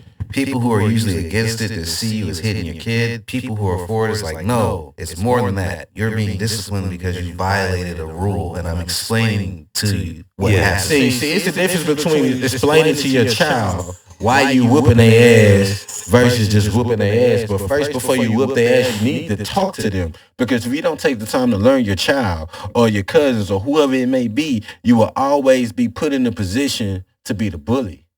I dislike bullies. I bully bullies. all my close friends that are geeks that don't run the streets, that have never had no quarrels in the streets, they love me for the simple fact when shit hit the fan, I was the one to stand up for them. I stand up for my siblings. Hell, they got me beat. You see what I'm saying? So why would I want to see you over here picking on this man knowing he can't defend himself? Come take it out on the nigga that got some animosity on his chest. Yeah. Do that shit to me. And by me being like that, I've always been the same individual. I never changed. But the only thing that's changed with me is the mindset. I'm to the point now where if I can't talk to you, what the fuck I'm wasting my energy for? Yeah. Like, I'm not finna just actually put my hands on you unless you hit me. And if you hit me, I'm gonna automatically take it like a life and death situation. We're gonna fight and we're gonna rumble until at least one of us can't take it no more. And I'm always gonna give you the benefit of the doubt. Meaning, if I get the best of you, I'm gonna be like, you good.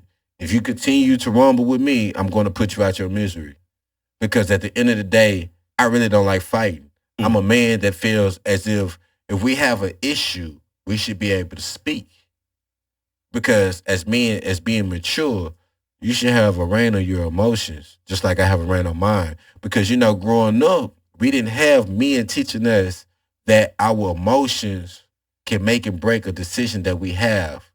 You see what I'm saying? Yeah. Majority of them told us to suck that shit up. Don't show no emotions. But for me personally, that didn't do nothing but lead me to prison. Me actually holding my emotions tight. So knowing that I had to actually erase what I learned to relearn myself, to know myself, to actually evaluate on a higher spectrum, I did what I had to do. So by me doing what I had to do, I'm one of them individuals that pay attention to body language as well as what you say, because I'm going to dissect your intellect with your emotional intellect, and I'm also going to pay attention to your body language. By doing that, I have a better way of teaching you because I can relate to you because I took the time to learn you. Now, there's the saying, if you don't understand the minds that are around you, remove yourself because it's not beneficial to you. You know what I'm saying? You actually have to know the people around you, because if you don't know the people around you, you're really wasting your time. I've run out. We run out. You know, those people. I took a precursor just to get the conversation going, but I'm enjoying what I'm hearing. No. This is great. This is awesome. Like real shit though. Like when you're dealing with people who do not really actually take the time to evaluate the true way they feel, they come off as aggressive. They want to manipulate and control what you have going on. But me growing up that way, I'm a manipulator as well. So me knowing what I can do as a manipulator, I don't manipulate, because at the end of the day, I'm going to tell you guys this because this is the truth thing about me. When I was younger, when I was like 15, 16, matter of fact, when I was 8, I wanted to be a pimp. I want to be that nigga that stand and have a stable of women to do what I want them to do, how I want them to do it, bitch. when I want them to do it, and I have the conversation to do it. But then, as I got older, knowing that both of my grandfathers are pimps, it dawned on me like this: what sense does it make for me to get out here and manipulate women for my own mean when I can actually manipulate to actually have them manifesting the things that they want by actually telling them to get their education, telling them you don't have to sell your pussy to make money. There are different avenues. I have no qualms telling you to do better. Have I dated strippers? Yes. Have I dated women who actually went to college? Yes. I do not discriminate. What I look for when it come down to a woman is somebody to actually understand me and be loyal to me like I am loyal. Yes. You know what I'm saying? And the thing is, if you want to do that to yourself, I'm not going to stop you, but I'm going to show you there's different ways to accumulate. Because at the end of the day, think about it. What do you get out of the value in yourself? Nothing. So if you running up your body count, oh no, just to make $1, oh no, cash and prizes. No. Think about it. How can I respect you as a man, knowing that I want something exclusive? I want to date me a woman that none of my partners have had the liberty to say that they didn't have sexual intercourse with. I want something that I can actually bring home to my family that is the accommodation of me. I don't want you to be accommodation to me and every nigga that I know. Because then if that's the case, where is your value? That's the message that gets lost whenever this conversation is had. Man. You either have somebody who just quite honestly doesn't understand that mature point, or you're being overtalked to the point you can't make it. And that's said so far, but like, bro, not enough. Because we're living in a time where it's like you're just supposed to accept it. You're just supposed to, and I can't. But that's the thing. But that's the thing. Like, perfect words. I can't. Where are your boundaries? Where do you draw the line? Exactly. If I accept you doing this all day, every day, I should be comfortable with you going do this with your girlfriends, and then y'all going to find different men outside of me and your boyfriend type things. I'm not going for that, because as a king, I'd be goddamn fool to allow another man to touch what's mine. I'm not saying that in the sense of, oh, I'm overpowering. No. As a king, I know what I bring to the table. As a man, I know what I bring to the table. If you don't want me, shit, that's your loss. I'm not fucked up by it because I know who I am. Rob, what conversation did we had that was so similar to this that we kept getting crap, but yet at the end of it all, everybody was on our side? Remember when we sat there and talked about abortion and the effects of it, instead of just taking the whole, oh, you shouldn't do it? It was like, no, we're just going to go ahead and tell you what happens. This is all the side effects that go with it. This is all that can happen to you when you do it. Be cautious. Do y'all support it? Look, I'm pro-life. No uterus, no opinion. I'm pro-life. We run into this so many times, but I always hit with the counter argument of, then why do you have so much of opinion upon what a man does with his body then? That is a good question, because you know what's funny? I promote majority of my stuff on my social media, and when I be scrolling through TikTok, Facebook, Instagram, I be seeing shit that be having me like, what the fuck? What the fuck? Cause like it be certain women that be on there that be talking about, if a man ain't doing this or that, even where he at, then I be like, damn, what if that man is actually trying? What if that man is in a situation like I've been through, been in prison, got an F on his back, and he actually going out his way to make something happen, and he's not selling dope. He's not out here manipulating people. He actually manifesting the greater destiny for himself, but he just not where he want to be. Highlights. Well, then that man needs to wait till he gets himself together before he tries to find a mate. I hear you, but you also got to understand, no man wants a woman after he reaches the pendulum swing of where he want to be. Because at the end of the day, we don't look for a woman just for a piece of pussy. We look for a woman for a peace of mind. We want y'all to be our peace. Now, if y'all not healed enough to be our peace, we keep it going, because at the end of the day, you can't bring me happiness. I bring myself happiness. You have to bring yourself happiness. In order for us to even come together, we both have to have a true understanding of ourselves. Because if we don't, it's going to always be a low frequency vibration relationship. It's always going to be some form of toxic. And me being in prison, me going through all the shit that I went through, going to the Marine Corps, dealing with all these different women who started off genuine and didn't shit it on me, I wished them well. But at the same time, I wouldn't allow them back in my space knowing the shit that we have been through, because if I allow them back, where's my boundary? You're going to come in with the mindset that what you did was cool, and you're going to find a way to do it again, thinking I'm going to accept. I'm not. But when it comes to men, we rather have a woman with us that bring us peace while we in our lowest, so when we get to where we're going, we give them the world.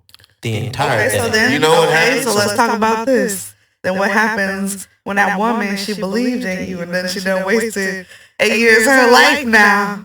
8 years now. I get what 24 to almost 33. Wasted 8 years. You believe in the spin. You believe in the stuff, and it leaves you stagnant.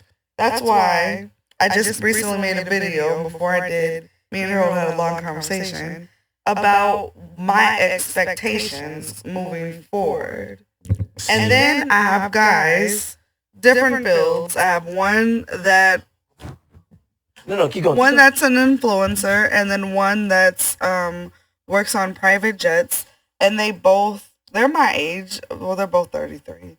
I'm about to be 33. That's a magical number. It is. And that's why I've been telling Harold, my 33rd year is going to be so abundant. Like, that's why the universe is clearing out what needs to be let go. It's funny how all this is happening right before, like, I'm literally about to be 33, and then my 8-year relationship's over. It's like, it's time. If you don't mind me asking, what's your zodiac? Well, I'm a Sagittarius. What's yours? I'm a Taurus. Okay. Do you know your natal chart? like my rising and the whole thing, your Venus, your Jupiter, no, no, no, your no. Pluto. I don't know the whole thing yet. See, me, I'm a man and I know my whole natal chart. I study astrology. And this is one thing that hit me that fucked me up when I was incarcerated. Because you know, like I know, they say our futures are already written. What we will be is already written in the stars. This is true. Because if you read your natal chart, it tells you things about yourself and what you should expect in your life before you hit the pendulum to swing to where you want to be. And at the time, I thought that shit was bullshit. When I started studying, it fucked me up because I was already incarcerated. It says a hell of a lot about me, and it matches who I am. So when it come down to it, I look at everything for what it is.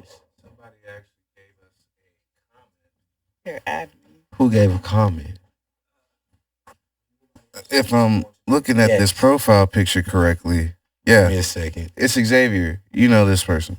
The relationship should be while both parties are on the come up. Yet nowadays, most women want you to have your own stuff together financially and your own stuff before you even cuff them. I'm not gonna sit here and say that is not unfair of them to ask that. Add me because I can't go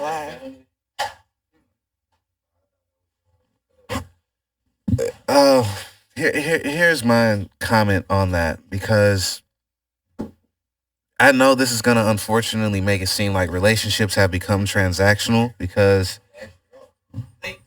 they are. When it comes to,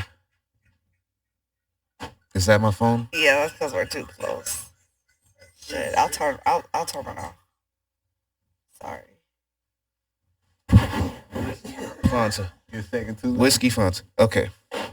To articulate this in the less amount of words, more than none, because I know everybody still wants to turn on the mic. Here's my honest look at relationships. Seeing as how I'm a man, this is the angle that I'm coming from. The woman that I decide to be with should be a compliment, not a liability. I know a lot of times the business conversation and transactional talk will come into it, but here is how it is supposed to be plainly. Who I am should not be infringed upon, just like who you are should not be infringed upon. Thank you, Rob.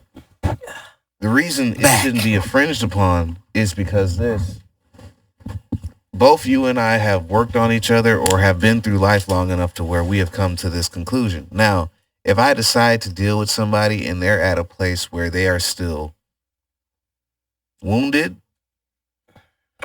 how can you really be with them? Exactly, because you're going to end up wounded, suffering, and basically answering for things that you did not cause, aka traumas. Absolutely. Yeah. It is hard to be with anybody full of traumas because they're going to constantly bring you traumas. It's always about them. They do not see you for who you are because at the end of the day, it's I. And in a relationship, the pronouns are supposed to be we. Exactly. We, us. But this is what I like. When it comes to it, most folks scream I as an individual because they still haven't healed. Mm-hmm. Like I was telling my little brother a couple of months ago because we had this conversation. He was telling me that he feel like the fam is spiritually dead and not connected for the simple fact that we are all separated and doing our own things. And I had to get him to realize that you are worried about the wrong thing. Allow folks to be themselves. Work on yourselves to become a cohesive glue to bring people together.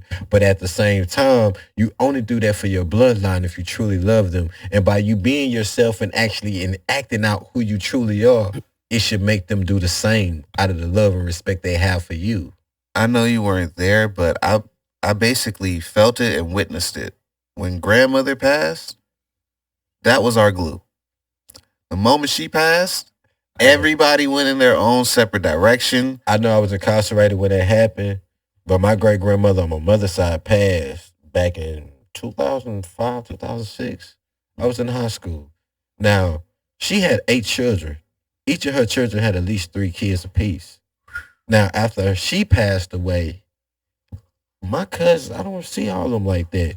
only ones I see like that are the immediate, the ones that came from my grandmother. So when you say what you say, I already know what that means, because when you have a true cohesive backbone, the whole thing is together, it makes everybody stand accountable, because their boundaries are strong enough to keep everybody rotating in a positive frequency, to where if we have any upsets or anything we dislike about each other, we can come to each other and actually heal ourselves with each other, versus actually avoiding each other and being like, fuck the next. Because at the end of the day, once you lose your cohesive glue, people feel like they can just disperse and do whatever. And I know exactly why he feels that way, because quite honestly, when it happened, we went from seeing each other every Sunday, pretty much every day, to just the major holidays. And then I remember whenever I see Essence at a funeral, we always said we need to stop meeting each other at funerals. Oh, I be telling my family members that. To be honest with you, I don't even go to those anymore, because people got the wrong concepts of funerals. It's supposed to be a celebration of life, but everybody is dreary, down and out, and things of that nature. They grieve. They become low vibrational because you pass. I'm here to celebrate your life, not your death. Because just because you died on this physical realm don't mean that your energy do not live on. As long as we remember you, you are here. It goes deeper than that. Everybody has a vessel, and every vessel are controlled by energies that make a unique print of a characteristic. You did not mix this well. Nigga. hey, but you see how I'm putting that? Everybody have a unique characteristic. Everybody has something on this planet that they're going to do and be remembered for. Absolutely. So my job is to celebrate your life while you were here and send you on to your next with bliss, versus dragging your name because I'm being selfish that you're not physically here anymore. And knowing how things go, I low-key don't go to funerals, because I'm one of them individuals. I'm going to celebrate you regardless if you in my face or not. Because when your energy resides off into the cosmos, a part of you also come back to me if we're family. Because we share the same genetics. We share the same ideologies. We share a lot in common. So why would I grieve your life when I'm here to promote life? Yeah. Death has no meaning until time plays a part. Now, when it comes to this 3D construct, we look at everything, the material, for like, this is what I want. But you forget when you dream, you're not really, your body rested, but your mind and your soul is elsewhere. You have all work to do. So if you're traveling in the dream state, dealing with people, having people fighting wars and etc., why do I believe when you leave this physical frame that you're not out in the orbit somewhere doing your job? I know you're still alive doing your best shit. And you looking at me frowning on me because by you crossing over, you're now one of my ancestors who protect me in the 5D. I can't look at you as if you're gone because you reside with me. So I'm going to celebrate you every day, all day, if I see you or not. I'm not going to come shed no tears because you're gone. No, we finna party. That's more of it's a cultural thing that a lot of black people have lost. Because in a lot of African cultures, when you die, when you pass over, they didn't even call it death. They called it passing. The passing. Yeah, they didn't even call it death. So they have jubilees. Yeah, and they would celebrate, they dance, they'd have food. A casket on their shoulders, that's a jubilee. Yeah, they be had a look, and they be jigging with that hoe. I be like, damn. That's like me saying this right here. Did you know that voodoo mean nothing but spirit? Yeah, I mean, it's been demonized. Yeah. But what does spirit means in the dictionary? Oh, I don't have the actual definition. It means breath, life. I just took a breath. That's spirit. That's a form of voodoo. Oh my God. The more you know. The more you know. You see what I'm saying? So most folks look at voodoo as something bad, but if you think about it, in third world culture, Africans, they look at spirit as something sacred because we all have what? Breath. We all have life. Spirit plays a part of your breath. Now, you hear people say, I'm spiritual. What makes you spiritual? We talked about this. Remember? I was like, spiritual means a lot because even demons are spirits. Even demons are spirits. You are right. But what are demons? Negative spirits. And how do they become negative? Held on emotions, grudges, anger, things that you don't let go in this life. Yep. But if that's the case, don't they make that demon a human? Now you see what I'm getting at. Everything is based off of spirit. If spirit is breath and breath is life, if you have a low frequency, you'll automatically considered, but you can't use that word because if you actually go back into old text of what the word truly meant, it meant daemon. And daemon is somebody what you would call a god or a demigod because they are born of gods. Mm-hmm. You see what I'm saying? And this is something that I learned not too long ago that fucked me up. Like, damn. So all these words that we considered taboo back when we was kids is actually something that we actually should look into. Yeah. You see what I'm saying? So it's more like a low frequency being.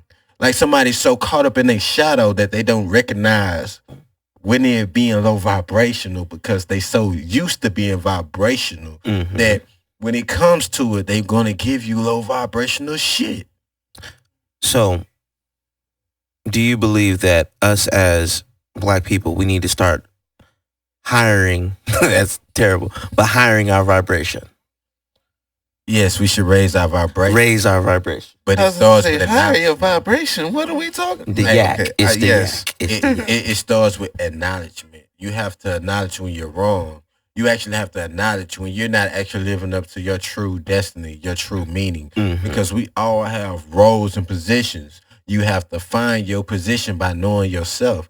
And most folks don't take the time to learn themselves because they're so used to somebody telling them who they are that they're accustomed to it. And that's what keep us in low vibrations. Because instead of you looking into it for yourself to do your research about yourself, you're comfortable with people telling you what you should be or what you should be doing. But I'm on some shit like this. Why should I listen to you knowing that you want me to live vicariously for you? I cannot live for you. You cannot live for me. I have to do what I have to do. You have to do what you have to do. If it's meant for us to cross paths, we will cross paths. But allow it to be in a positive manner of us manifesting greatness versus us being stuck in our low vibrations. You have not lived your life until you have tested all your limits in a healthy way.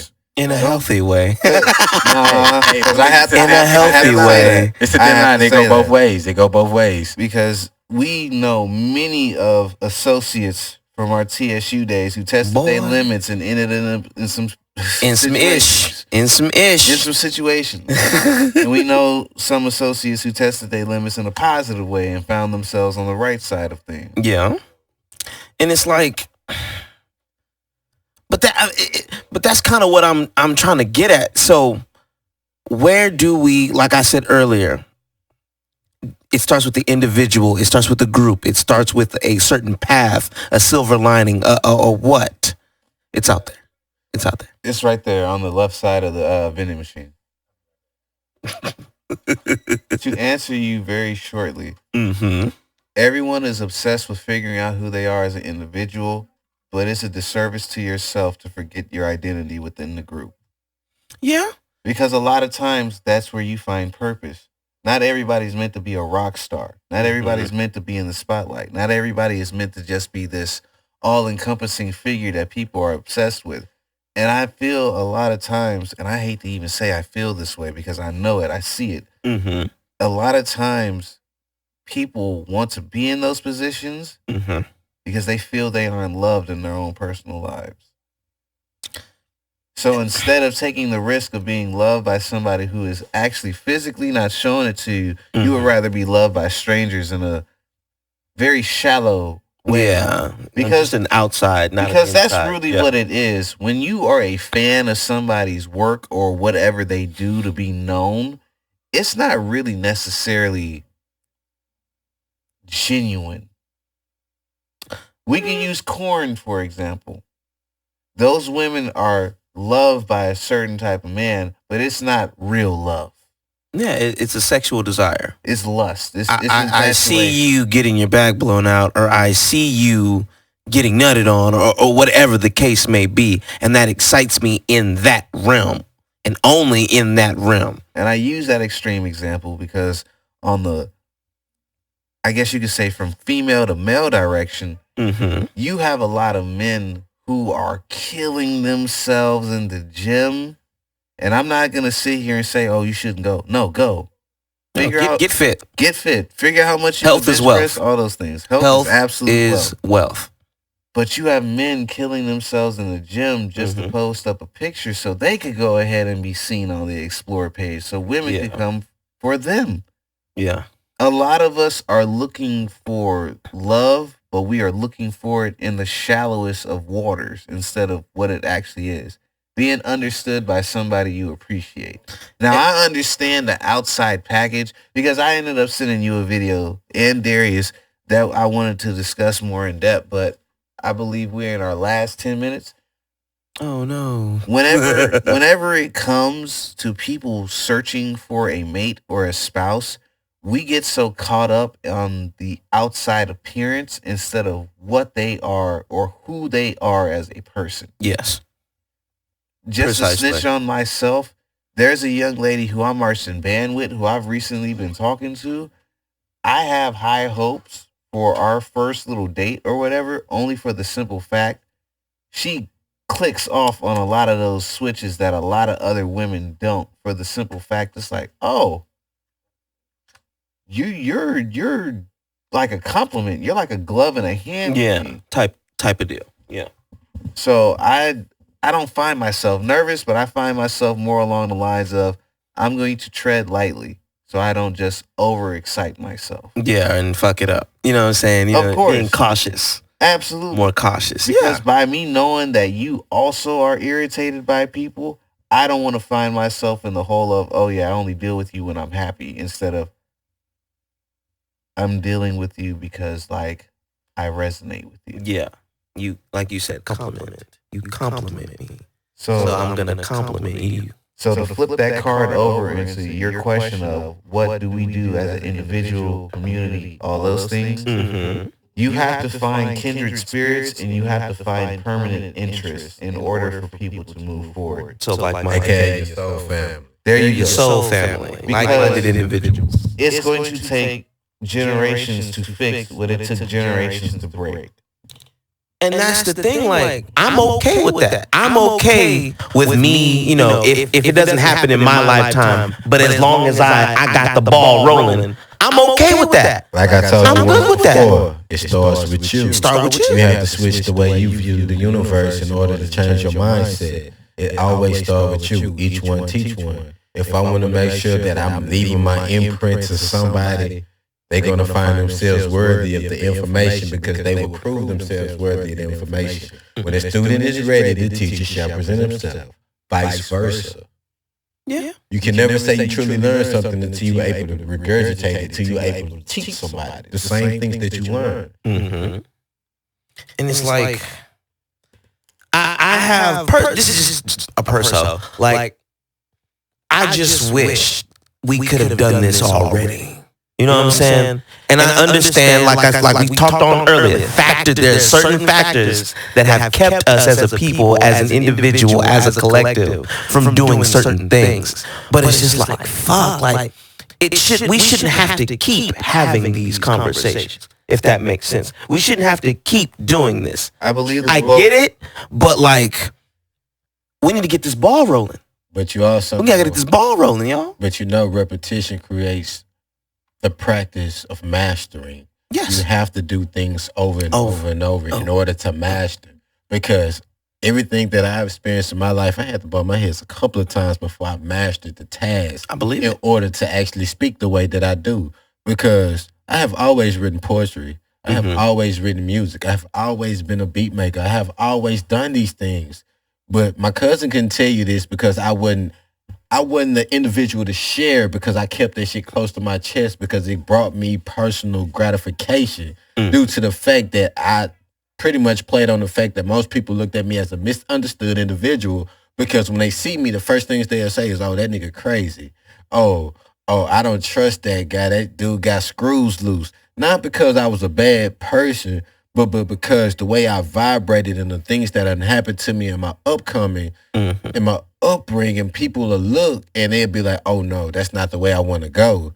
But in a sense, you're judging the book by its cover because you have not took the time to open the book and discover. Like, to be honest with you, when people actually found out that I wrote poetry, I was 17.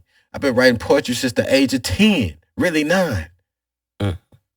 I went to school and I gave my teachers hell because I felt like they couldn't do shit for me because I educated myself. But the things I paid attention to was different type of poems I can write, different from freestyle to diamond poems, all the way down to the goddamn haiku. I paid attention.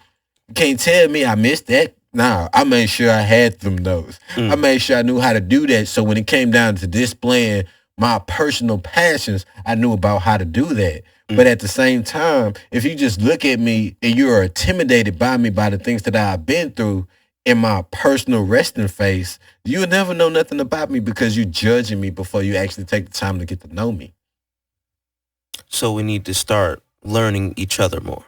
No, you need to learn yourself first. By you learning yourself. No, hear me out. By you learning yourself, it teaches you how to read body language. By you reading body language and understanding yourself and your own thought process, you understand when somebody bullshitting you and when they telling you the truth based off of body language. And then when you actually start to dig deeper into yourself, you start to pay attention to nature, the things around you. When you start to do that, you actually start to siphon the energies of who's a manipulator and who's not.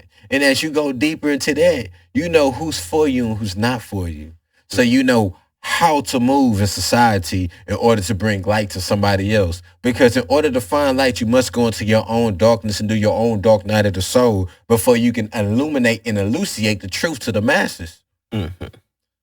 If you don't take the time to do none of that, you wasting your time. You wasting your time. Because I can tell you anything under the sun, but until you look into yourself, you will never have shit.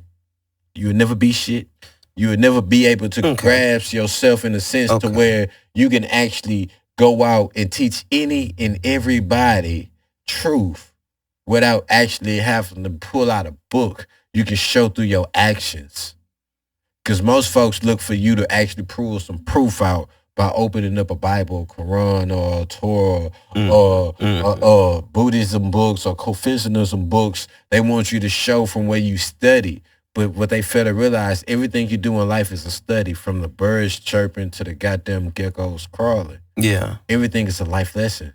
You've touched on something that I find myself, I want to say, embroiled in every time I go get a haircut, because there's a barber that I go to. And it always messes with my mind, because you already know I'm a very visual person. I'm going to peep the scene before I even get into the scene. Been like that forever, cuz. The barber that I go to now has a Masonic symbol outside. And for me knowing with my father being a Mason, starting a lodge and everything else, he's deep into the Bible, deciphered it, all these things. When I go here and I realize that these men are godless men, it messes with my head. Because I can tell you the miracles that I've witnessed in other people's lives and my own life. But when I get here, I hear a lot of denying of the text and a lot of things. And just like how you said earlier, people take it too literally. There's a lot of metaphors, a lot of allegories, and a lot of poetry that goes into those books, written by separate people witnessing different things. And it's odd. And as much as I know, and Rob has been on the opposite end fighting with me over this, even though I know I'm a Leo in my zodiac and I know a majority of my natal chart, I don't really take that whenever I go meet other people. It's your secret. I like to trust people as they show me who they are. As you should. Because as much as you share a zodiac sign with somebody who I'm a friend with or anything else, you could have gone through something in your life that had made you something completely different. Completely different. But if you know, like I know, if you read your natal chart, it'll call it out. Absolutely. Because when I was looking at my natal chart, it calls everything out. Because my life path number is number 1, which means leadership. Now, I have been put in many positions of authority. It's funny you say that. I took a personality test and it described me as a protagonist. Now you see what I'm getting at. Yep. So by me, not like for real. Like this shit. He's a Scorpio. Okay. My opposite, the sister sign of the Taurus. Oh wow. Hey, how are you? Head at. like legit, how you been? Like this shit has its points. Like your characteristics is not just based on your sun sign. All your planetary influences make your unique creation. So knowing this, I don't too much really just question people all the time about what you are, what's your moon, what's your ascendant, what's your Venus, your Jupiter, etc. Because me personally, I like to stay mysterious sometimes because I actually study occult information. Like most folks, I asked somebody who had nothing to do with masonry, what do the G within the square and compass mean? You know what he told me? He said it mean God. I said, yeah. I said, what do God stand for? He couldn't tell me. He couldn't tell me General Ordnance Destroyer. He couldn't tell me that. That deals with allegory. It deals with mathematics, which means the G within the square and compass stand for geometry. Now, I'm going to go and spill the beans. I'm growth and development. I'm a GD. I pop the 6 all day. So when it comes to it, the square and compass is something familiar to me because it's still a seal of Solomon at the end of the day. Mm-hmm. You have 6 points. Within that 6, you get that G. Now, let me remove myself from my street ordinance and tell you as a 5%er. Arm, leg, arm, head creates your vessel, right? Mm-hmm. That's a 5-point sense. When you put your spirit into it, you standing on your 6. But at the end of the day, you don't become God until you actually apply the knowledge as well as the equality. The equilibrium in you is meaning you have balance of you. You know you.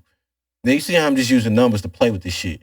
Mm-hmm. You see what I'm saying? I'm using the allegory, the algorithm, whatever they like to call it when they come down to the people seeing your shit on social media. Yeah. It's the same thing in a different form. When you actually take the time to refine yourself with knowing self, it gives you equality. And when you add information towards the equilibrium of equality, it borns God for the simple fact 6 plus 1 is 7. Or should I say 5 plus 2 is 7. Power, refinement, and wisdom all born in God. You see what I'm saying? And I'm saying that in the sense to where when it comes to actually building yourself, you have to give yourself grace, and you also have to give yourself a time to actually reflect and learn on what it is you want to become and who you want to be, because you create who you are by deciding who you want to be. And most folks don't take the time to do that. They watch TV and they watch these reality shows and they think shit cool and they want to follow what they see versus actually figuring out what actually drives them. Mm. I would say a lot of time has been wasted on social media and TV. Being completely candid, I actually had a conversation the other day. I stopped watching TV in 2010. I can say I stopped watching TV in 2012, 13. Yeah, I ain't stopped watching yet. That was when the we gonna keep it real. I'll be watching my Walking Dead. I'll be watching my shit. Okay, you actually watched something that took some creative time to actually create. I saw the upswing of reality TV, and I was like, this is going to be the most profitable next probably 10, 20 years of TV. Because reality TV does not take much money to produce and yields the most money for the simple fact advertisement, and a lot of times it causes the most engagement because people like drama. People so like a horror film. That's why soap operas rake in the most ratings during the daytime. That's why the news is the most highly publicized thing. They don't tell you what you need to hear. They just tell you what they want you to hear. Exactly. They're just entertaining you. It's called programming. They can program you to. And when you program somebody, what are you doing? You're showing them something until it becomes their reality. Bam. You also got to look at it like this. I did go to the Marine Corps. I might not have. Real quick, I'm sorry. How much time we got left? We actually are over time, but I'm going to give it to 9:05 so we could do our out. Okay, cool. Okay, let me continue real quick. When I was in boot camp, their job is to break you, brainwash you, and force you to work as a cohesive unit.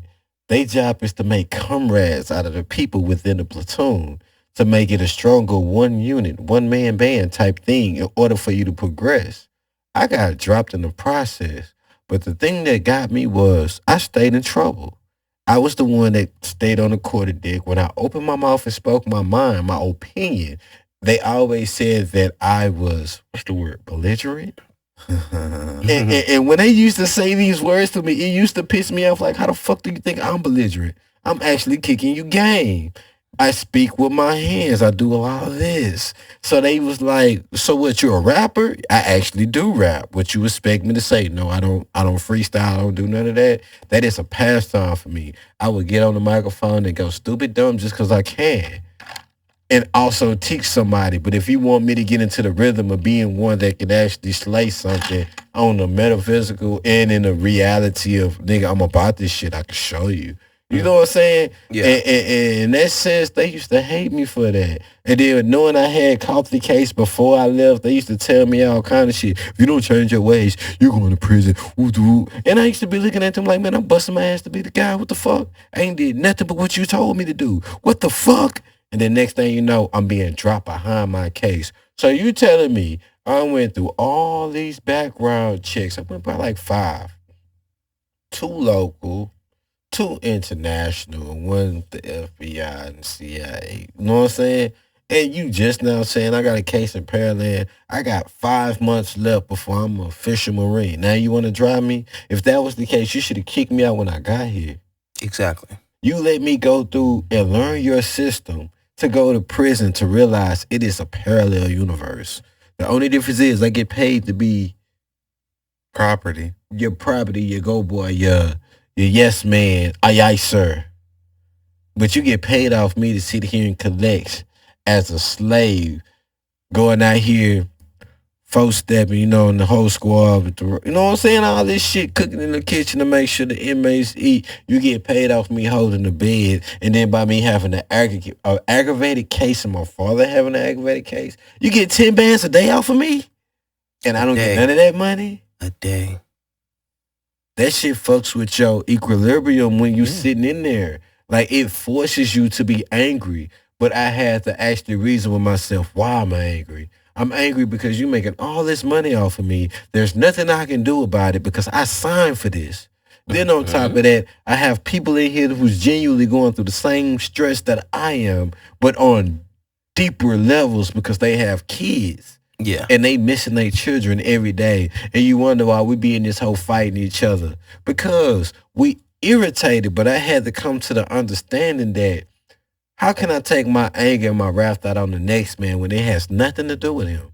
Regardless if we sharing the same similarities in punishment. What I did to get here has nothing to do with you. How can I be mad at you for being here with me?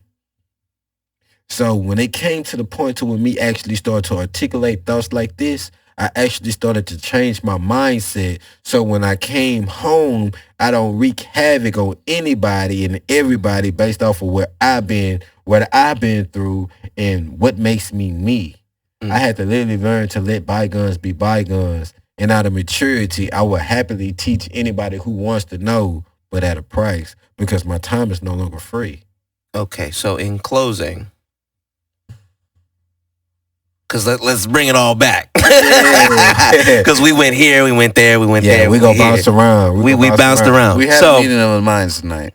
We had what? We had a meeting of the minds. Meeting of the minds tonight. Okay, so in closing, what's a good first step for our community?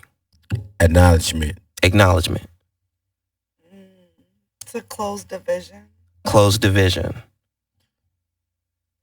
Look within. Stop blaming others. Look within, stop blaming others. AKA acknowledgement. Acknowledgement. So yeah, I'll say the same. Start with yourself, lead by example. It has been Space City Renegades. Follow us on Instagram, S_C_R_713. Space City Renegades on YouTube. You can follow us on all of our socials that you are seeing pulled up on the bottom of the screen because we're going to edit this before we put it out. Yes. Our guests, we appreciate you for coming. One last shout out, guest. Say a lot, but shout yourselves out real quick. I be Sage the Great. You can find me on Instagram. I be Darius Peavy on Facebook. You can also find me on Spotify where the magic happens. Bam. The only place I want y'all to find me at is YouTube, Paisley Hayes. I'm 1 hour away from monetization, so let's get it. Look at you putting in. Thank you guys for entertaining our shit this week. We are Space City Renegades. Skull.